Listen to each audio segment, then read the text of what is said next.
ਸਮੂਹ ਦਰਸ਼ਕਾਂ ਦਾ ਆਵਾਜ਼ੇ ਪੰਜਾਬ ਪ੍ਰੋਗਰਾਮ 'ਚ ਚੈਨਲ ਪੰਜਾਬੀ ਤੇ ਗਲੋਬਲ ਪੰਜਾਬ ਤੇ ਸਵਾਗਤ ਹੈ। ਸ਼ਹੀਦ ਭਾਈ ਭਾਗ ਸਿੰਘ ਲੋਪੋਕੇ, ਭਾਈ ਪਤਨ ਸਿੰਘ, ਦਲੇਰ ਸਿੰਘ ਵਾਲਾ, ਸ਼ਹੀਦ ਜਸਵੰਤ ਸਿੰਘ ਖਾਲੜਾ ਕੁਝ ਐਸੇ ਨਾਮ ਨੇ ਜਿਨ੍ਹਾਂ ਦੀ ਗੱਲ ਜਦੋਂ ਅਸੀਂ ਕਰਦੇ ਹਾਂ ਤਾਂ ਸਤਿਕਾਰ ਨਾਲ ਸਿਰ ਝੁਕਦਾ ਹੈ। ਚਾਹੇ ਕੈਨੇਡਾ ਦੀ ਧਰਤੀ ਹੋਵੇ ਜਿੱਥੇ ਮਨੁੱਖੀ ਅਧਿਕਾਰਾਂ ਦਾ ਸੰਘਰਸ਼ ਕੀਤਾ ਗਿਆ, ਨਸਲਵਾਦ ਦੇ ਖਿਲਾਫ ਲੜਾਈ ਲੜੀ ਗਈ, ਬਸਤੀਵਾਦ ਦੇ ਖਾਤਮੇ ਦੇ ਲਈ ਸ਼ਹਾਦਤਾਂ ਪਾਈਆਂ ਗਈਆਂ, ਚਾਹੇ ਪੰਜਾਬ ਦੀ ਧਰਤੀ ਹੋਵੇ ਜਿੱਥੇ ਇੰਡੀਅਨ ਫਾਸ਼ੀਵਾਦੀ ਸਟੇਟ ਦੇ ਖਿਲਾਫ ਯੁੱਧ ਕੀਤਾ ਗਿਆ, ਸੰਘਰਸ਼ ਕੀਤਾ ਗਿਆ, ਉਹਨਾਂ ਦੇ ਖਿਲਾਫ ਉਹਨਾਂ ਦੀਆਂ ਕਾਲੀਆਂ ਕਰਤੂਤਾਂ ਨੂੰ ਨੰਗਿਆ ਕਰਨ ਲਈ ਆਵਾਜ਼ ਉਠਾਈ ਗਈ। ਸੋ ਇਹ ਦੋਹੇ ਧਿਰਾਂ ਨੂੰ ਸਾਹਮਣੇ ਰੱਖ ਕੇ ਇਹ ਪ੍ਰੋਗਰਾਮ ਅੱਜ ਕੀਤਾ ਜਾ ਰਿਹਾ ਕਿਉਂਕਿ ਸ਼ਹਾਦਤਾਂ ਦੇ ਇਤਿਹਾਸ ਦੀ ਗੱਲ ਕਰੀਏ ਤਾਂ 5 ਤੇ 6 ਸਤੰਬਰ 2 ਦਿਨ ਬੜੇ ਮਹੱਤਵਪੂਰਨ ਨੇ। ਇਹ ਉਹ ਦਿਨ ਨਹੀਂ ਜਦੋਂ ਕੈਨੇਡਾ ਦੀ ਧਰਤੀ ਤੇ ਸੰਨ 1914 ਦੇ ਵਿੱਚ 5 ਸਤੰਬਰ ਦੇ ਦਿਨ ਗੁਰਦੁਆਰਾ ਸਾਹਿਬ ਖਾਲਸਾ ਦੀਵਾਨ ਸੁਸਾਇਟੀ 2 ਐਵਨਿਊ ਤੇ ਭਾਈ ਭਾਗ ਸਿੰਘ ਜੀ ਭਿੱਖੀਵਿੰਡ, ਭਾਈ ਬਦਨ ਸਿੰਘ ਜੀ, ਦਲੇਰ ਸਿੰਘ ਵਾਲਾ, ਇਹਨਾਂ ਤੇ ਗੋਲੀਆਂ ਚਲਾ ਕੇ ਇਹਨਾਂ ਨੂੰ ਹੌਪਕਿੰਸਨ ਦੇ ਇਸ਼ਾਰੇ ਤੇ ਬੇਲਾ ਜਿਆਨ ਨੇ ਸ਼ਹੀਦ ਕੀਤਾ। ਉਸ ਤੋਂ ਸਦੀ ਦੇ ਫਰਕ ਦੇ ਨਾਲ ਜੋ ਕੈਨੇਡਾ ਦੀ ਧਰਤੀ ਤੋਂ ਕੁਝ ਸਮਾਂ ਪਹਿਲਾਂ ਗਏ ਭਾਈ ਜਸਵੰਤ ਸਿੰਘ ਖਾਲੜਾ, ਜਿਹੜੇ ਕਿ 1995 ਦੇ ਵਿੱਚ 5 ਸਤੰਬਰ ਨੂੰ ਜਿਸ ਤਰ੍ਹਾਂ ਅਸੀਂ ਦੇਖਦੇ ਹਾਂ ਕਿ ਸ਼ਾਮ ਨੂੰ ਆਪਣੇ ਘਰੇ ਪਰਤੇ ਤੇ 6 ਸਤੰਬਰ ਤੋਂ ਉਹਨਾਂ ਨੂੰ ਕਿਡਨੈਪ ਕਰ ਲਿਆ ਗਿਆ, ਅਗਵਾ ਕਰ ਲਿਆ ਗਿਆ ਤੇ ਬਾਅਦ 'ਚ ਸ਼ਹੀਦ ਕਰ ਦਿੱਤਾ ਗਿਆ। ਉਹਨਾਂ ਦਾ ਸ਼ਹੀਦੀ ਦਿਨ ਵੀ ਮੰਨਿਆ ਜਾਂਦਾ ਹੈ। ਹਾਲ ਹੀ ਵਿੱਚ ਉਹਨਾਂ ਦੇ ਬਾਰੇ ਇੱਕ ਕਿਤਾਬ ਜਿਹੜੀ ਹੈ ਆਈ ਹੈ, ਉਹ ਉੱਘੇ ਲੇਖਕ ਅਜਮੇਰ ਸਿੰਘ ਹੋਰਾਂ ਨੇ ਲਿਖੀ ਹੈ, ਸ਼ਹੀਦ ਜਸਵੰਤ ਸਿੰਘ ਖਾਲੜਾ, ਪੜ੍ਹਨਯੋਗ ਹੈ। ਸੋ ਇਹਨਾਂ ਸਾਰੇ ਵਿਸ਼ਿਆਂ ਨੂੰ ਲੈ ਕੇ ਅੱਜ ਗੱਲਬਾਤ ਕਰ ਰਹੇ ਹਾਂ ਕਿ ਸ਼ਹਾਦਤ ਭਾਈ ਜਸਵੰਤ ਸਿੰਘ ਖਾਲੜਾ ਦੀ ਅੱਜ ਦੇ ਸਮੇਂ ਦੇ ਵਿੱਚ ਜਾਂ ਸ਼ਹਾਦਤ ਭਾਈ ਭਾਗ ਸਿੰਘ, ਭਾਈ ਪਤਨ ਸਿੰਘ ਦੀ ਸਦੀ ਪਹਿਲਾਂ ਕਿੰਨਾ ਤਾਕਤਾਂ ਦੇ ਖਿਲਾਫ ਸੀ, ਅੱਜ ਉਹ ਤਾਕਤਾਂ ਕਿੰਨੀਆਂ ਕੁ ਭਾਰੂ ਨੇ, ਅੱਜ ਉਹ ਫਾਸ਼ੀਵਾਦ ਦਾ ਜਿਹੜਾ ਜਾਂ ਨਸਲਵਾਦ ਦਾ ਜੋ ਨਵਾਂ ਰੂਪ ਹੈ ਉਦੋਂ ਵੀ ਕਿੰਨਾ ਭਿਆਨਕ ਹੈ, ਅੱਜ ਕਿਸ ਤਰ੍ਹਾਂ ਹੱਕਾਂ ਦੀ ਲੜਾਈ ਹੋ ਰਹੀ ਹੈ, ਲਾਵਾਰਸ ਲਾਸ਼ਾਂ ਦੀ ਗੱਲ ਜਿਨ੍ਹਾਂ ਦੇ ਬਾਰੇ ਕੋਈ ਇਨਸਾਫ ਨਹੀਂ ਮਿਲਿਆ, ਇਹ ਸਰਕਾਰੀ ਧੱਕੇਸ਼ਾਹੀ ਜਾਂ ਇੰਡੀਅਨ ਸਟੇਟ ਦਾ ਜਿਹੜਾ ਸਟੇਟ ਟੈਰਰਿਜ਼ਮ ਸੀ ਉਹ ਕਿਸ ਤਰ੍ਹਾਂ ਦਾ ਸੀ ਅਤੇ ਕਿਸ ਤਰ੍ਹਾਂ ਦਾ ਹੈ। ਉਸ ਵੇਲੇ ਬ੍ਰਿਟਿਸ਼ ਸਾਮਰਾਜ ਦਾ ਸਟੇਟ ਦਾ ਟੈਰਰਿਜ਼ਮ ਕਿਵੇਂ ਸੀ ਜਿੱਥੇ ਭਾਰਤ ਗੁਲਾਮ ਸੀ, ਪਰ ਅੱਜ ਅਖੌਤੀ ਤੌਰ ਤੇ ਚਾਹੇ ਇਹ ਲੋਕਤੰਤਰ ਹੈ, ਆਜ਼ਾਦ ਹੈ, ਪਰ ਅੱਜ ਵੀ ਹਾਲ ਉਹੀ ਹੈ, ਬੱਤਰ ਹੋ ਰਿਹਾ, ਦਿਨ ਬ ਦਿਨ ਵਿਗੜ ਰਿਹਾ। ਸੋ ਇਹਨਾਂ ਵਿਸ਼ਿਆਂ ਨੂੰ ਲੈ ਕੇ ਇਹ ਗੱਲਬਾਤ ਮਹਾਨ ਯੋਧਿਆਂ ਨੂੰ ਸ਼ਰਧਾਂਜਲੀ ਵਜੋਂ ਤੇ ਸਾਡੇ ਲਈ ਇੱਕ ਚੁਣੌਤੀ ਤੇ ਵੱਖ-ਵੱਖ ਵਿਸ਼ਿਆਂ ਤੇ ਵਿਚਾਰ ਕਰਨ ਲਈ ਮਹੱਤਵਪੂਰਨ ਹੈ। ਸੋ ਮਹਿਮਾਨ ਵਜੋਂ ਅੱਜ ਸਾਡੇ ਨਾਲ ਸ਼ਾਮਲ ਹੋ ਰਹੇ ਨੇ ਪੱਤਰਕਾਰ ਗੁਰਪ੍ਰੀਤ ਸਿੰਘ ਜੀ। ਜੀ ਆਇਆਂ ਨੂੰ ਗੁਰਪ੍ਰੀਤ ਸਿੰਘ, ਸਵਾਗਤ ਹੈ ਤੁਹਾਡਾ। ਬਹੁਤ ਮਿਹਰਬਾਨੀ ਗੁਰਿੰਦਰ ਸਿੰਘ ਜੀ, ਇਹਨਾਂ ਸ਼ਖਸੀਅਤਾਂ ਬਾਰੇ ਗੱਲਬਾਤ ਕਰਨ ਦਾ ਮੌਕਾ ਦੇ ਰਹੇ ਹੋ, ਧੰਨਵਾਦ ਤੁਹਾਡਾ। ਸ਼ੁਕਰੀਆ ਜੀ। ਕੈਨੇਡਾ ਦੀ ਧਰਤੀ ਤੇ ਅਸੀਂ ਸੁੱਖ ਸਹੂਲਤਾਂ ਮਾਣ ਰਹੇ ਹਾਂ। ਸਭ ਤੋਂ ਪਹਿਲਾਂ ਮਹਾਨ ਯੋਧੇ ਭਾਈ ਭਾਗ ਸਿੰਘ ਜੀ ਭਿੱਖੀਵਿੰਡ, ਭਾਈ ਬਦਨ ਸਿੰਘ ਜੀ, ਦਲੇਰ ਸਿੰਘ ਵਾਲਾ, ਜਿਨ੍ਹਾਂ ਦੇ ਸ਼ਹਾਦਤ ਦੇ ਦਿਨਾਂ ਨੂੰ ਅਸੀਂ ਚੇਤੇ ਕਰ ਰਹੇ ਹਾਂ, ਉਹਨਾਂ ਤੋਂ ਗੱਲ ਆਰੰਭ ਕਰਦੇ ਹਾਂ। ਦੇਖੋ, ਗੱਲ ਇਸ ਤਰ੍ਹਾਂ ਕਿ ਇਹ ਗੱਲ ਸਹੀ ਹੈ ਕਿ ਭਾਈ ਭਾਗ ਸਿੰਘ ਤੇ ਭਾਈ ਬਦਨ ਸਿੰਘ, ਦਲੇਰ ਸਿੰਘ ਵਾਲਾ ਤੋਂ ਸਾਨੂੰ ਗੱਲ ਸ਼ੁਰੂ ਕਰਨੀ ਚਾਹੀਦੀ ਕਿਉਂਕਿ ਉਹਨਾਂ ਦੀ ਬਦੌਲਤ ਅਸੀਂ ਬੈਠੇ ਹਾਂ ਜੀ। ਪੰਜਾਬੀ ਦੇ ਜਿਹੜੇ ਪ੍ਰੋਗਰਾਮ ਸੰਚਾਲਿਤ ਹੋ ਰਹੇ ਨੇ ਇਹ ਉਹਨਾਂ ਦੀ ਮਿਹਰਬਾਨੀ ਹੈ ਜੀ। ਜਿਸ ਤਰੀਕੇ ਨਾਲ ਹਾਲਾਤ ਸੀ ਜਦੋਂ ਉਹ ਬਜ਼ੁਰਗ ਇੱਥੇ ਆਏ, ਜਦੋਂ ਕਿ ਸਾਨੂੰ ਵੋਟ ਪਾਉਣ ਦਾ ਹੱਕ ਵੀ ਨਹੀਂ ਸੀ, ਸਾਨੂੰ ਇੱਥੇ ਪਰਿਵਾਰ ਲਿਆਉਣ ਦਾ ਵੀ ਹੱਕ ਨਹੀਂ ਸੀ। ਜੇ ਸਾਡੇ ਬਜ਼ੁਰਗ ਪੰਜਾਬੀ 'ਚ ਗੱਲਾਂ ਕਰਦੇ ਸੀ ਤਾਂ ਉਹਨਾਂ ਨੂੰ ਗਾਲਾਂ ਕੱਢੀਆਂ ਜਾਂਦੀਆਂ ਸੀਗੀਆਂ ਔਰ ਇਹ ਕਿਹਾ ਜਾਂਦਾ ਸੀ ਅੰਗਰੇਜ਼ੀ 'ਚ ਬੋਲੋ ਜੀ। ਅੱਜ ਹਾਲਾਤ ਇਹ ਨੇ ਕਿ ਸਾਡੇ ਜਿਹੜੇ ਗੋਰੇ ਸਿਆਸਤਦਾਨ ਨੇ ਉਹ ਵੀ ਪੰਜਾਬੀ ਸਿੱਖਣ ਲਈ ਮਜਬੂਰ ਨੇ। ਸਿੱਖਾਂ ਵਾਲਾ ਪਹਿਰਾਵਾ ਪਾ ਕੇ ਵਿਸਾਖੀ ਜਾ ਕੇ ਵਧਾਈਆਂ ਦਿੰਦੇ ਫਿਰਦੇ। ਸਾਡੇ ਅੱਜ MLA MP ਕਿੰਨੇ ਹੀ ਬੈਠੇ ਨੇ ਵਿਧਾਨ ਸਭਾਵਾਂ ਦੇ ਵਿੱਚ ਤੇ ਪਾਰਲੀਮੈਂਟ 'ਚ, ਤੇ ਪੰਜਾਬੀ ਸਟੇਸ਼ਨਾਂ ਦਾ ਬੋਲਬਾਲਾ ਹੈ। ਇਹ ਸਾਰਾ ਕੁਝ ਇਸ ਕਰਕੇ ਹੋਇਆ ਕਿਉਂਕਿ ਉਹਨਾਂ ਨੇ ਕੁਰਬਾਨੀਆਂ ਦਿੱਤੀਆਂ। ਸੋ ਅਸੀਂ ਉਹਨਾਂ ਦੇ ਰਿਣੀ ਆ, ਉਹਨਾਂ ਕਰਕੇ ਅੱਜ ਅਸੀਂ ਇੱਥੇ ਸੁੱਖ ਦਾ ਸਾਹ ਲੈ ਰਹੇ ਹਾਂ ਔਰ ਸਵੈ ਮਾਣ ਨਾਲ ਤੁਰੇ ਫਿਰਦੇ ਹਾਂ। ਸੋ ਇਸ ਕਰਕੇ ਉਹਨਾਂ ਤੋਂ ਗੱਲ ਸਾਨੂੰ ਸ਼ੁਰੂ ਕਰਨੀ ਚਾਹੀਦੀ ਹੈ। ਅਗਲੀ ਗੱਲ ਇਹ ਕਿ ਜਿਹੜੇ ਮਾਹੌਲ 'ਚ ਇੱਥੇ ਆਏ ਉਸ ਦੇ ਵੀ ਨਸਲਵਾਦ ਇੰਨਾ ਜ਼ਿਆਦਾ ਸੀ ਕਿ ਉਹਨਾਂ ਤੋਂ ਰਹਿ ਨਹੀਂ ਹੋਇਆ। ਉਹਨਾਂ ਨੇ ਨਸਲਵਾਦ ਦੇ ਖਿਲਾਫ ਲੜਾਈ ਵਿੱਢੀ ਔਰ ਇਹ ਵੀ ਮਹਿਸੂਸ ਕੀਤਾ ਕਿ ਜਦੋਂ ਤੱਕ ਸਾਡਾ ਆਪਣਾ ਮੁਲਕ ਆਜ਼ਾਦ ਨਹੀਂ ਹੁੰਦਾ ਉਦੋਂ ਤੱਕ ਸਾਨੂੰ ਬਾਹਰ ਧੱਕੇ ਪੈਣਗੇ ਜੀ। ਕਿਉਂਕਿ ਹਾਲਾਤ ਇਸ ਤਰ੍ਹਾਂ ਸੀ ਕਿ ਜਿਵੇਂ ਜਾਪਾਨ ਦੀ ਗੱਲ ਕਰੋ, ਜਾਪਾਨ ਦੇ ਲੋਕਾਂ ਨੂੰ ਜਦੋਂ ਕੋਈ ਨਸਲੀ ਵਿਤਕਰਾ ਹੁੰਦਾ ਸੀ ਜਾਪਾਨ ਸਰਕਾਰ ਉਹਨਾਂ ਦੇ ਪਿੱਠ ਤੇ ਖੜ ਜਾਂਦੀ ਸੀ ਆ ਕੇ ਜੀ। ਪਰ ਜਦੋਂ ਕਦੇ ਹਿੰਦੁਸਤਾਨੀ ਮੂਲ ਦੇ ਲੋਕਾਂ ਨਾਲ ਹੁੰਦਾ ਸੀ ਤਾਂ ਕੋਈ ਨਹੀਂ ਸੀ ਖੜਦਾ ਕਿਉਂਕਿ ਦੇਸ਼ ਉੱਥੇ ਵੀ ਗੁਲਾਮ ਸੀ ਤੇ ਬਰਤਾਨਵੀ ਹਕੂਮਤ ਇੱਥੇ ਵੀ ਪੱਲਾ ਝਾੜ ਦਿੰਦੀ ਸੀ। ਉਹਨਾਂ ਨੂੰ ਸਮਝ ਆ ਗਈ ਕਿ ਉਹ ਆਜ਼ਾਦ ਦੇਸ਼ ਨੂੰ ਕਰਾਏ ਬਿਨਾਂ ਸਾਡੀ ਬਾਹਰ ਵੀ ਖਲਾਸੀ ਨਹੀਂ ਹੋਣੀ। ਇਹ ਗੱਲ ਵੱਖਰੀ ਹੈ ਕਿ ਜਿਹੜੇ ਸਾਡੇ ਬਜ਼ੁਰਗ ਉੱਥੋਂ ਆਏ ਉਹ ਪਹਿਲਾਂ ਹੀ ਕਿਰਸਾਨੀ ਲਹਿਰ ਤੋਂ ਪ੍ਰਭਾਵਿਤ ਸੀ, ਸਿੱਖੀ ਦੇ ਜਿਹੜੇ ਸਿਧਾਂਤਾਂ ਤੋਂ ਪ੍ਰਭਾਵਿਤ ਸਨ। ਇਸ ਕਰਕੇ ਉਹਨਾਂ ਦੀ ਪਹਿਲਾਂ ਹੀ ਇਸ ਗੱਲ ਦੇ ਲਈ ਇੱਕ ਸਪਿਰਿਟ ਸੀ ਕਿ ਆਪਾਂ ਜ਼ੁਲਮ ਦੇ ਖਿਲਾਫ ਲੜਨਾ। ਬਿਲਕੁਲ ਉਸ ਨਾਤੇ ਗਦਰ ਪਾਰਟੀ ਦੀ ਸਥਾਪਨਾ ਹੁੰਦੀ ਹੈ, ਖਾਲਸਾ ਦੀਵਾਨ ਸੁਸਾਇਟੀ ਦੀ ਸਥਾਪਨਾ ਹੁੰਦੀ ਹੈ। ਭਾਈ ਬਦਨ ਸਿੰਘ ਉਸ ਮੂਰਲੀ ਕਤਾਰ ਦੇ ਆਗੂਆਂ ਵਿੱਚ ਸੀਗੇ ਜਿਨ੍ਹਾਂ ਨੇ ਖਾਲਸਾ ਦੀਵਾਨ ਸੁਸਾਇਟੀ ਦਾ ਬੂਟਾ ਲਾਇਆ ਬਿਲਕੁਲ। ਔਰ ਉਸਦੇ ਪ੍ਰਧਾਨ ਬਣੇ। ਔਰ ਉਸ ਗੁਰੂ ਘਰ ਦੇ ਵਿੱਚ ਉਹਨਾਂ ਦੀ ਅਗਵਾਈ 'ਚ ਨਾ ਸਿਰਫ ਭਜਨ ਕੀਰਤਨ ਹੁੰਦਾ ਸੀਗਾ, ਸਗੋਂ ਜਿਹੜੀਆਂ ਜਿਹਨੂੰ ਕਹਿੰਦੇ ਨੇ ਕਿ ਐਕਟਿਵਿਜ਼ਮ ਦਾ ਕੰਮ ਵੀ ਹੁੰਦਾ ਸੀ ਕਿ ਕਿਵੇਂ ਨਸਲਵਾਦ ਦੇ ਖਿਲਾਫ ਲੜਨਾ, ਕਿਵੇਂ ਦੇਸ਼ ਆਜ਼ਾਦ ਕਰਾਉਣਾ। ਸੋ ਰੜਕਦੇ ਸੀ ਭਾਈ ਭਾਗ ਸਿੰਘ ਇੱਥੇ ਜਿਹੜੇ ਗੁਮਾਸ਼ਤੇ ਸੀ ਬਰਤਾਨਵੀ ਹੁਕੂਮਤ ਦੇ ਉਹਨਾਂ ਨੂੰ। ਸੋ ਬੜੇ ਚਿਰ ਤੋਂ ਉਹਨਾਂ ਦਾ ਨਿਸ਼ਾਨੇ ਤੇ ਰਹੇ। ਫਿਰ ਉਹਨਾਂ ਨੇ ਉਹਨਾਂ ਨੂੰ ਫੇਲ ਕਰਨ ਦੀ ਖਾਤਰ ਇੱਕ ਇਮੀਗ੍ਰੈਂਟਾਂ ਦਾ ਧੜਾ ਖੜਾ ਕੀਤਾ ਜਿਹਦਾ ਆਗੂ ਬੇਲਾ ਸਿੰਘ ਜਾਨ ਸੀਗਾ। ਸੋ ਇਸ ਕਰਕੇ ਇੱਕ ਭਾਈਚਾਰੇ 'ਚ ਵੀ ਕਾਫੀ ਦੇਰ ਟਕਰਾਅ ਵਾਲੀ ਸਥਿਤੀ ਬਣੀ ਰਹੀ। ਫਿਰ ਭਾਈ ਭਾਗ ਸਿੰਘ ਦੀ ਅਗਵਾਈ ਦੇ ਵਿੱਚ ਜਿਹੜੀ ਵੱਡੀ ਗੱਲ ਇਹ ਹੋਈ ਹੈ ਕਿ ਸਾਬਕਾ ਫੌਜੀਆਂ ਨੇ, ਕਿਉਂਕਿ ਖੁਦ ਵੀ ਉਹਨਾਂ ਨੇ ਫੌਜ 'ਚ ਨੌਕਰੀ ਕੀਤੀ ਸੀ, ਉਹਨਾਂ ਨੇ ਆਪਣੀਆਂ ਵਰਦੀਆਂ ਤਗਮਿਆਂ ਦੀ ਜਿਹੜੀ ਲੋਹੜੀ ਬਾਲੀ ਔਰ ਬਰਤਾਨਵੀ ਸਲਤਨਤ ਨਾਲੋਂ ਨਾਤਾ ਤੋੜ ਲਿਆ। ਬਿਲਕੁਲ। ਇੱਕ ਨਵੇਂ ਯੁੱਗ ਦਾ ਆਰੰਭ ਹੋਇਆ। ਉਸ ਤੋਂ ਬਾਅਦ ਗਦਰ ਪਾਰਟੀ ਬਣਦੀ ਹੈ, ਉਹ 'ਚ ਵੱਧ ਚੜ੍ਹ ਕੇ ਸ਼ਾਮਲ ਹੁੰਦੇ ਆ। ਇੱਥੇ ਵੀ ਜਦੋਂ ਜਹਿਦ ਕਰਦੇ, ਭਾਰਤ ਦੇ ਵਿੱਚ ਜਦੋਂ ਜਹਿਦ 'ਚ ਯਤਨਸ਼ੀਲ ਨੇ। ਕਾਮਾਗਾਟਾ ਮਾਰੂ ਦੇ ਘੋਲ ਵਿੱਚ ਵੀ ਉਹਨਾਂ ਦੀ ਭੂਮਿਕਾ ਸੀਗੀ ਜੀ। ਇਹ ਸਾਰੀਆਂ ਗੱਲਾਂ ਕਰਕੇ ਉਹ ਲਗਾਤਾਰ ਇਹਨਾਂ ਦੇ ਨਿਸ਼ਾਨੇ ਤੇ ਸੀਗੇ। ਅਖੀਰ 'ਚ ਹਾਲਾਤ ਇਹ ਬਣੇ ਜਦੋਂ ਕਾਮਾਗਾਟਾ ਮਾਰੂ ਦਾ ਕਾਂਡ ਹੁੰਦਾ, ਉਸ ਤੋਂ ਬਾਅਦ ਇਹ ਲੜਾਈ ਹੋਰ ਵੀ ਤਿੱਖੀ ਹੋ ਗਈ ਜੀ, ਜਿਸ ਦੇ ਮੱਦੇਨਜ਼ਰ ਬੇਲਾ ਸਿੰਘ ਜਾਨ ਨੇ ਗੁਰੂ ਘਰ 'ਚ ਜਾ ਕੇ ਗੋਲੀਆਂ ਮਾਰ ਕੇ ਗੁਰੂ ਗ੍ਰੰਥ ਸਾਹਿਬ ਦੇ ਤਾਬੇ 'ਚ ਬੈਠੇ ਭਾਈ ਭਾਗ ਸਿੰਘ ਨੂੰ ਸ਼ਹੀਦ ਕੀਤਾ। ਉਸ ਮੌਕੇ ਤੇ ਜਿਹੜੇ ਬਦਨ ਸਿੰਘ ਦਲੇਲ ਸਿੰਘ ਵਾਲਾ ਉਹ ਮੂਹਰੇ ਹੋਏ ਆਪਣੇ ਸਾਥੀ ਦੀ ਜਾਨ ਬਚਾਉਣ ਦੀ ਖਾਤਰ। ਉਹਨਾਂ ਨੂੰ ਵੀ ਗੋਲੀਆਂ ਵੱਜੀਆਂ, ਮਗਰ ਉਹ ਵੀ ਸ਼ਹੀਦ ਹੋ ਗਏ। ਸੋ ਇਹ ਜਿਹੜੀ ਸ਼ਹਾਦਤਾਂ ਸੀਗੀਆਂ, ਇਹ ਨਸਲਵਾਦ ਦੇ ਖਿਲਾਫ ਲੜਾਈ ਦੌਰਾਨ ਸ਼ਹਾਦਤਾਂ ਹੋਈਆਂ ਨੇ। ਸੋ ਇਸ ਨੂੰ ਘਟਾ ਕੇ ਨਹੀਂ ਵੇਖਿਆ ਜਾ ਸਕਦਾ। ਅੱਜ ਜਦੋਂ ਅਸੀਂ ਮੁੜ ਕੇ ਉਹਨਾਂ ਨੂੰ ਵੇਖਦੇ ਹਾਂ, ਸਾਨੂੰ ਇਹ ਸੋਚਣਾ ਚਾਹੀਦਾ ਨਸਲਵਾਦ ਅੱਜ ਵੀ ਸਿਰ ਚੜ੍ਹ ਕੇ ਬੋਲ ਰਿਹਾ। ਜਿਵੇਂ ਉਸ ਵੇਲੇ ਬਰਤਾਨਵੀ ਹੁਕੂਮਤ ਦੇ ਟਾਊਟ ਨੇ ਗੁਰੂ ਘਰ 'ਚ ਕਾਰਾ ਕੀਤਾ, ਉਸੇ ਤਰੀਕੇ ਨਾਲ ਨਸਲਵਾਦੀ ਅੱਜ ਗੁਰੂ ਘਰਾਂ ਨੂੰ, ਮਸੀਤਾਂ ਨੂੰ ਨਿਸ਼ਾਨਾ ਬਣਾ ਰਹੇ ਨੇ ਜੀ। ਅਸੀਂ ਵੇਖੀਏ ਕਿ ਲੈਂਗਲੀ ਦੀ ਮਸਜਿਦ ਨੂੰ ਸਿੱਧੇ ਤੌਰ 'ਤੇ ਧਮਕੀਆਂ ਪਹੁੰਚੀਆਂ ਨੇ ਕਿ 2 ਮਹੀਨਿਆਂ ਦੇ ਵਿੱਚ ਆਪਣਾ ਬੋਰੀ ਬਿਸਤਰਾ ਗੋਲ ਕਰੋ, ਨਹੀਂ ਤਾਂ ਕ੍ਰਾਈਸਟ ਚਰਚ ਵਰਗਾ ਦੁਖਾਂਤ ਇੱਥੇ ਦੁਹਰਾਇਆ ਜਾਊਗਾ। ਸੋ ਇਹ ਗੱਲਾਂ ਦੱਸਦੀਆਂ ਨੇ ਕਿ ਉਹ ਲੜਾਈ ਅਜੇ ਮੁੱਕੀ ਨਹੀਂ, ਅਜੇ ਵੀ ਜਾਰੀ ਹੈ। ਤੁਸੀਂ ਬੜੇ ਵਿਸਤਾਰ 'ਚ ਉਸ ਸਮੇਂ ਦੇ ਤੇ ਅੱਜ ਦੇ ਸਮੇਂ ਦੇ ਬਾਰੇ ਗੱਲਬਾਤ ਕੀਤੀ ਹੈ, ਕਿਉਂਕਿ ਜਦੋਂ ਅਸੀਂ ਇੱਕ ਇੱਕ ਕਰਕੇ ਇਹਨਾਂ ਸ਼ਖਸੀਅਤਾਂ ਦੀ ਗੱਲਬਾਤ ਕਰਦੇ ਹਾਂ, ਉਹਨਾਂ ਦੀ ਜੀਵਨੀ, ਉਹਨਾਂ ਦਾ ਸੰਘਰਸ਼, ਉਹਨਾਂ ਦੀ ਸ਼ਹਾਦਤ ਤੇ ਅੱਜ ਦਾ ਸਮਾਂ ਸਾਨੂੰ ਦੇਖਣਾ ਬਣਦਾ ਹੈ। ਸੋ ਪਿੰਡ ਭਖੀਵਿੰਡ ਜਿਹੜਾ ਕਿ ਅੰਮ੍ਰਿਤਸਰ ਜ਼ਿਲ੍ਹੇ ਦੇ ਵਿੱਚ ਹੈ, ਭਾਈ ਭਾਗ ਸਿੰਘ ਜੀ ਉੱਥੋਂ ਦੇ ਜੰਪਲ ਸਨ। ਬਿਲਕੁਲ ਫੌਜ ਦੇ ਵਿੱਚ ਜਿਵੇਂ ਨੌਕਰੀ ਕਰਨ ਵਾਲੀਆਂ ਬਾਕੀ ਸ਼ਖਸੀਅਤਾਂ ਦੀ ਗੱਲ ਸਾਬਕਾ ਸਿੱਖ ਫੌਜੀਆਂ ਦੀ ਕਰਦੇ ਆ, ਇਹਨਾਂ ਨੇ ਵੀ ਕੁਝ ਸਮਾਂ ਨੌਕਰੀ ਕੀਤੀ, ਪਰ ਬਾਅਦ ਦੇ ਵਿੱਚ ਉਹ ਨੌਕਰੀ ਛੱਡੀ। ਉਸ ਤੋਂ ਬਾਅਦ ਕੈਨੇਡਾ ਆਏ। ਕੈਨੇਡਾ 20ਵੀਂ ਸਦੀ ਦੇ ਆਰੰਭ ਦੇ ਵਿੱਚ ਜਦੋਂ ਆਏ, ਇੱਥੇ ਆਉਣ ਤੋਂ ਬਾਅਦ ਇਹਨਾਂ ਮਹਾਨ ਸ਼ਖਸੀਅਤਾਂ ਨੇ ਜੋ ਵਿਚਾਰ ਕੀਤਾ, ਉਹ ਇਹ ਕੀਤਾ ਕਿ ਸਾਡਾ ਇੱਕ ਪਲੇਟਫਾਰਮ ਹੋਣਾ ਚਾਹੀਦਾ। ਖਾਲਸਾ ਦੀਵਾਨ ਸੁਸਾਇਟੀ, ਜਿਸ ਦੀ ਸਥਾਪਨਾ 1907 ਦੇ ਵਿੱਚ ਗੁਰਦੁਆਰਾ ਸਾਹਿਬ ਦੀ, ਤੇ ਲਗਾਤਾਰ ਉਸ ਤੋਂ ਪਹਿਲਾਂ ਵੀ ਯਤਨ ਹੁੰਦੇ ਰਹੇ। ਗੁਰੂ ਗ੍ਰੰਥ ਸਾਹਿਬ ਦੀ ਜਿਹੜੀ ਸਫਰੀ ਬੀੜ ਜਿਹੜੀ ਸੀ ਉਹ ਵੀ ਲਿਆਂਦੀ ਗਈ। ਸੋ ਇੱਥੇ ਆ ਕੇ ਪ੍ਰਕਾਸ਼ ਕਰਨ ਤੋਂ ਬਾਅਦ ਪਹਿਲੀ ਵਾਰ ਜਿਹੜਾ ਅੰਮ੍ਰਿਤ ਸੰਚਾਰ ਹੋਇਆ, ਉਸ ਦੇ ਵਿੱਚ ਭਾਈ ਭਾਗ ਸਿੰਘ ਜੀ ਨੇ ਅੰਮ੍ਰਿਤ ਛਕਿਆ, ਭਾਈ ਮੇਵਾ ਸਿੰਘ ਜੀ ਲੋਪੋਕੇ, ਹੋਰ ਸ਼ਖਸੀਅਤਾਂ, ਇਹ ਸਾਰੇ ਸਨ। ਸੋ ਜਿੱਥੇ ਇਹ ਪੂਰੇ ਗੁਰਸਿੱਖੀ ਨੂੰ ਸਮਰਪਿਤ ਵਿਸ਼ਵਾਸੀ ਸਿੱਖ ਸਨ, ਉੱਥੇ ਨਾਲੋਂ ਨਾਲ ਇਹਨਾਂ ਦੇ ਅੰਦਰ ਉਹਨਾਂ ਸਾਰੇ ਫਲਸਫਿਆਂ ਦਾ ਜਿਹੜੇ ਪੱਛਮੀ ਦੁਨੀਆ ਦੇ ਵਿੱਚ ਵੀ ਅਗਾਂਹਵਧੂ ਸੋਚ ਦੇ ਧਾਰਨੀ ਸਨ, ਜਿਨ੍ਹਾਂ ਦੇ ਨਾਲ ਸੰਸਾਰ ਪੱਧਰ 'ਤੇ ਨਸਲਵਾਦ ਦੇ ਖਾਤਮੇ ਦੀ ਗੱਲ ਅਗਾਂਹ ਤੁਰਦੀ ਹੈ, ਉਹਨਾਂ ਨੂੰ ਲੈ ਕੇ ਚੱਲੇ।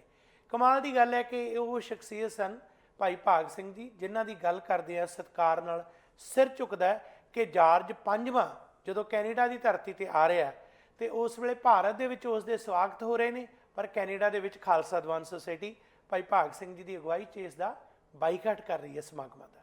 ਇਹ ਉਹ ਸਨ ਜਦੋਂ ਹੌਂਡਰਸ 'ਚ ਧੱਕੇ ਨਾਲ ਇੱਥੋਂ ਦੇ ਭਾਰਤੀਆਂ ਨੂੰ ਭੇਜਿਆ ਜਾ ਰਿਹਾ, ਤਾਂ ਉਸ ਵੇਲੇ ਪ੍ਰਿੰਸੀਪਲ ਸੰਤ ਤੇਜਾ ਸਿੰਘ ਗੁਰਾਂ ਦੀ ਅਗਵਾਈ 'ਚ ਇਹਨਾਂ ਨੇ ਜਿਹੜੇ ਫੈਸਲੇ ਲਏ ਉਹ ਇਹ ਸਨ ਕਿ ਅਸੀਂ ਇਸ ਧਰਤੀ ਤੋਂ ਕਿਸੇ ਵੀ ਕਿਸਮ ਦਾ ਜਿਹੜਾ ਸਮਝੌਤਾ ਕਰਕੇ ਜਾਵਾਂਗੇ ਨਹੀਂ। ਸੋ ਅੱਜ ਅਸੀਂ ਜਿੱਥੇ ਬੈਠੇ ਆ, ਉਹ ਦੇਣ ਇਹਨਾਂ ਦੀ ਹੈ। ਤੇ ਨਸਲਵਾਦੀ ਕਾਨੂੰਨਾਂ ਦੇ ਖਿਲਾਫ ਹੋਰ ਜੋ ਸੰਘਰਸ਼ ਕੀਤਾ, ਉਹ ਵੀ ਗੌਰ ਕਰਨ ਵਾਲਾ ਹੈ। ਕਿਹਾ ਜਾਂਦਾ ਕਿ ਜਦੋਂ ਪਰਿਵਾਰਾਂ ਨੂੰ ਕੈਨੇਡਾ ਦੇ ਵਿੱਚ ਮੰਗਾਉਣਾ ਸੀ ਤੇ ਉਸ ਦਾ ਸੰਘਰਸ਼ ਚੱਲਿਆ, ਉਸ ਦਾ ਸਿਹਰਾ ਵੀ ਜਿਹੜਾ ਹੈ ਉਸ ਵੇਲੇ ਭਾਈ ਭਾਗ ਸਿੰਘ ਜੀ ਦੇ ਸਿਰਬਾਈ ਦਾ। ਇੱਕ ਬਹੁਤ ਵੱਡੀ ਗੱਲ ਹੈ, ਅੱਜ ਪਰਿਵਾਰਾਂ ਸਣੇ ਅਸੀਂ ਇੱਥੇ ਬੈਠੇ ਹਾਂ, ਪਰ ਮੋਢੀ ਸ਼ਖਸੀਅਤਾਂ ਇਹ ਨੇ। ਬਿਲਕੁਲ ਕੋਈ ਸ਼ੱਕ ਨਹੀਂ, ਕਿਉਂਕਿ ਭਾਈ ਭਾਗ ਸਿੰਘ ਨੇ ਬਕਾਇਦਾ ਚੈਲੰਜ ਕੀਤਾ ਸੀ ਉਸ ਕਾਨੂੰਨ ਨੂੰ, ਜਿਸ ਦੇ ਤਹਿਤ ਪਰਿਵਾਰਾਂ ਨੂੰ ਲਿਆਉਣ ਦੀ ਆਗਿਆ ਨਹੀਂ ਸੀ।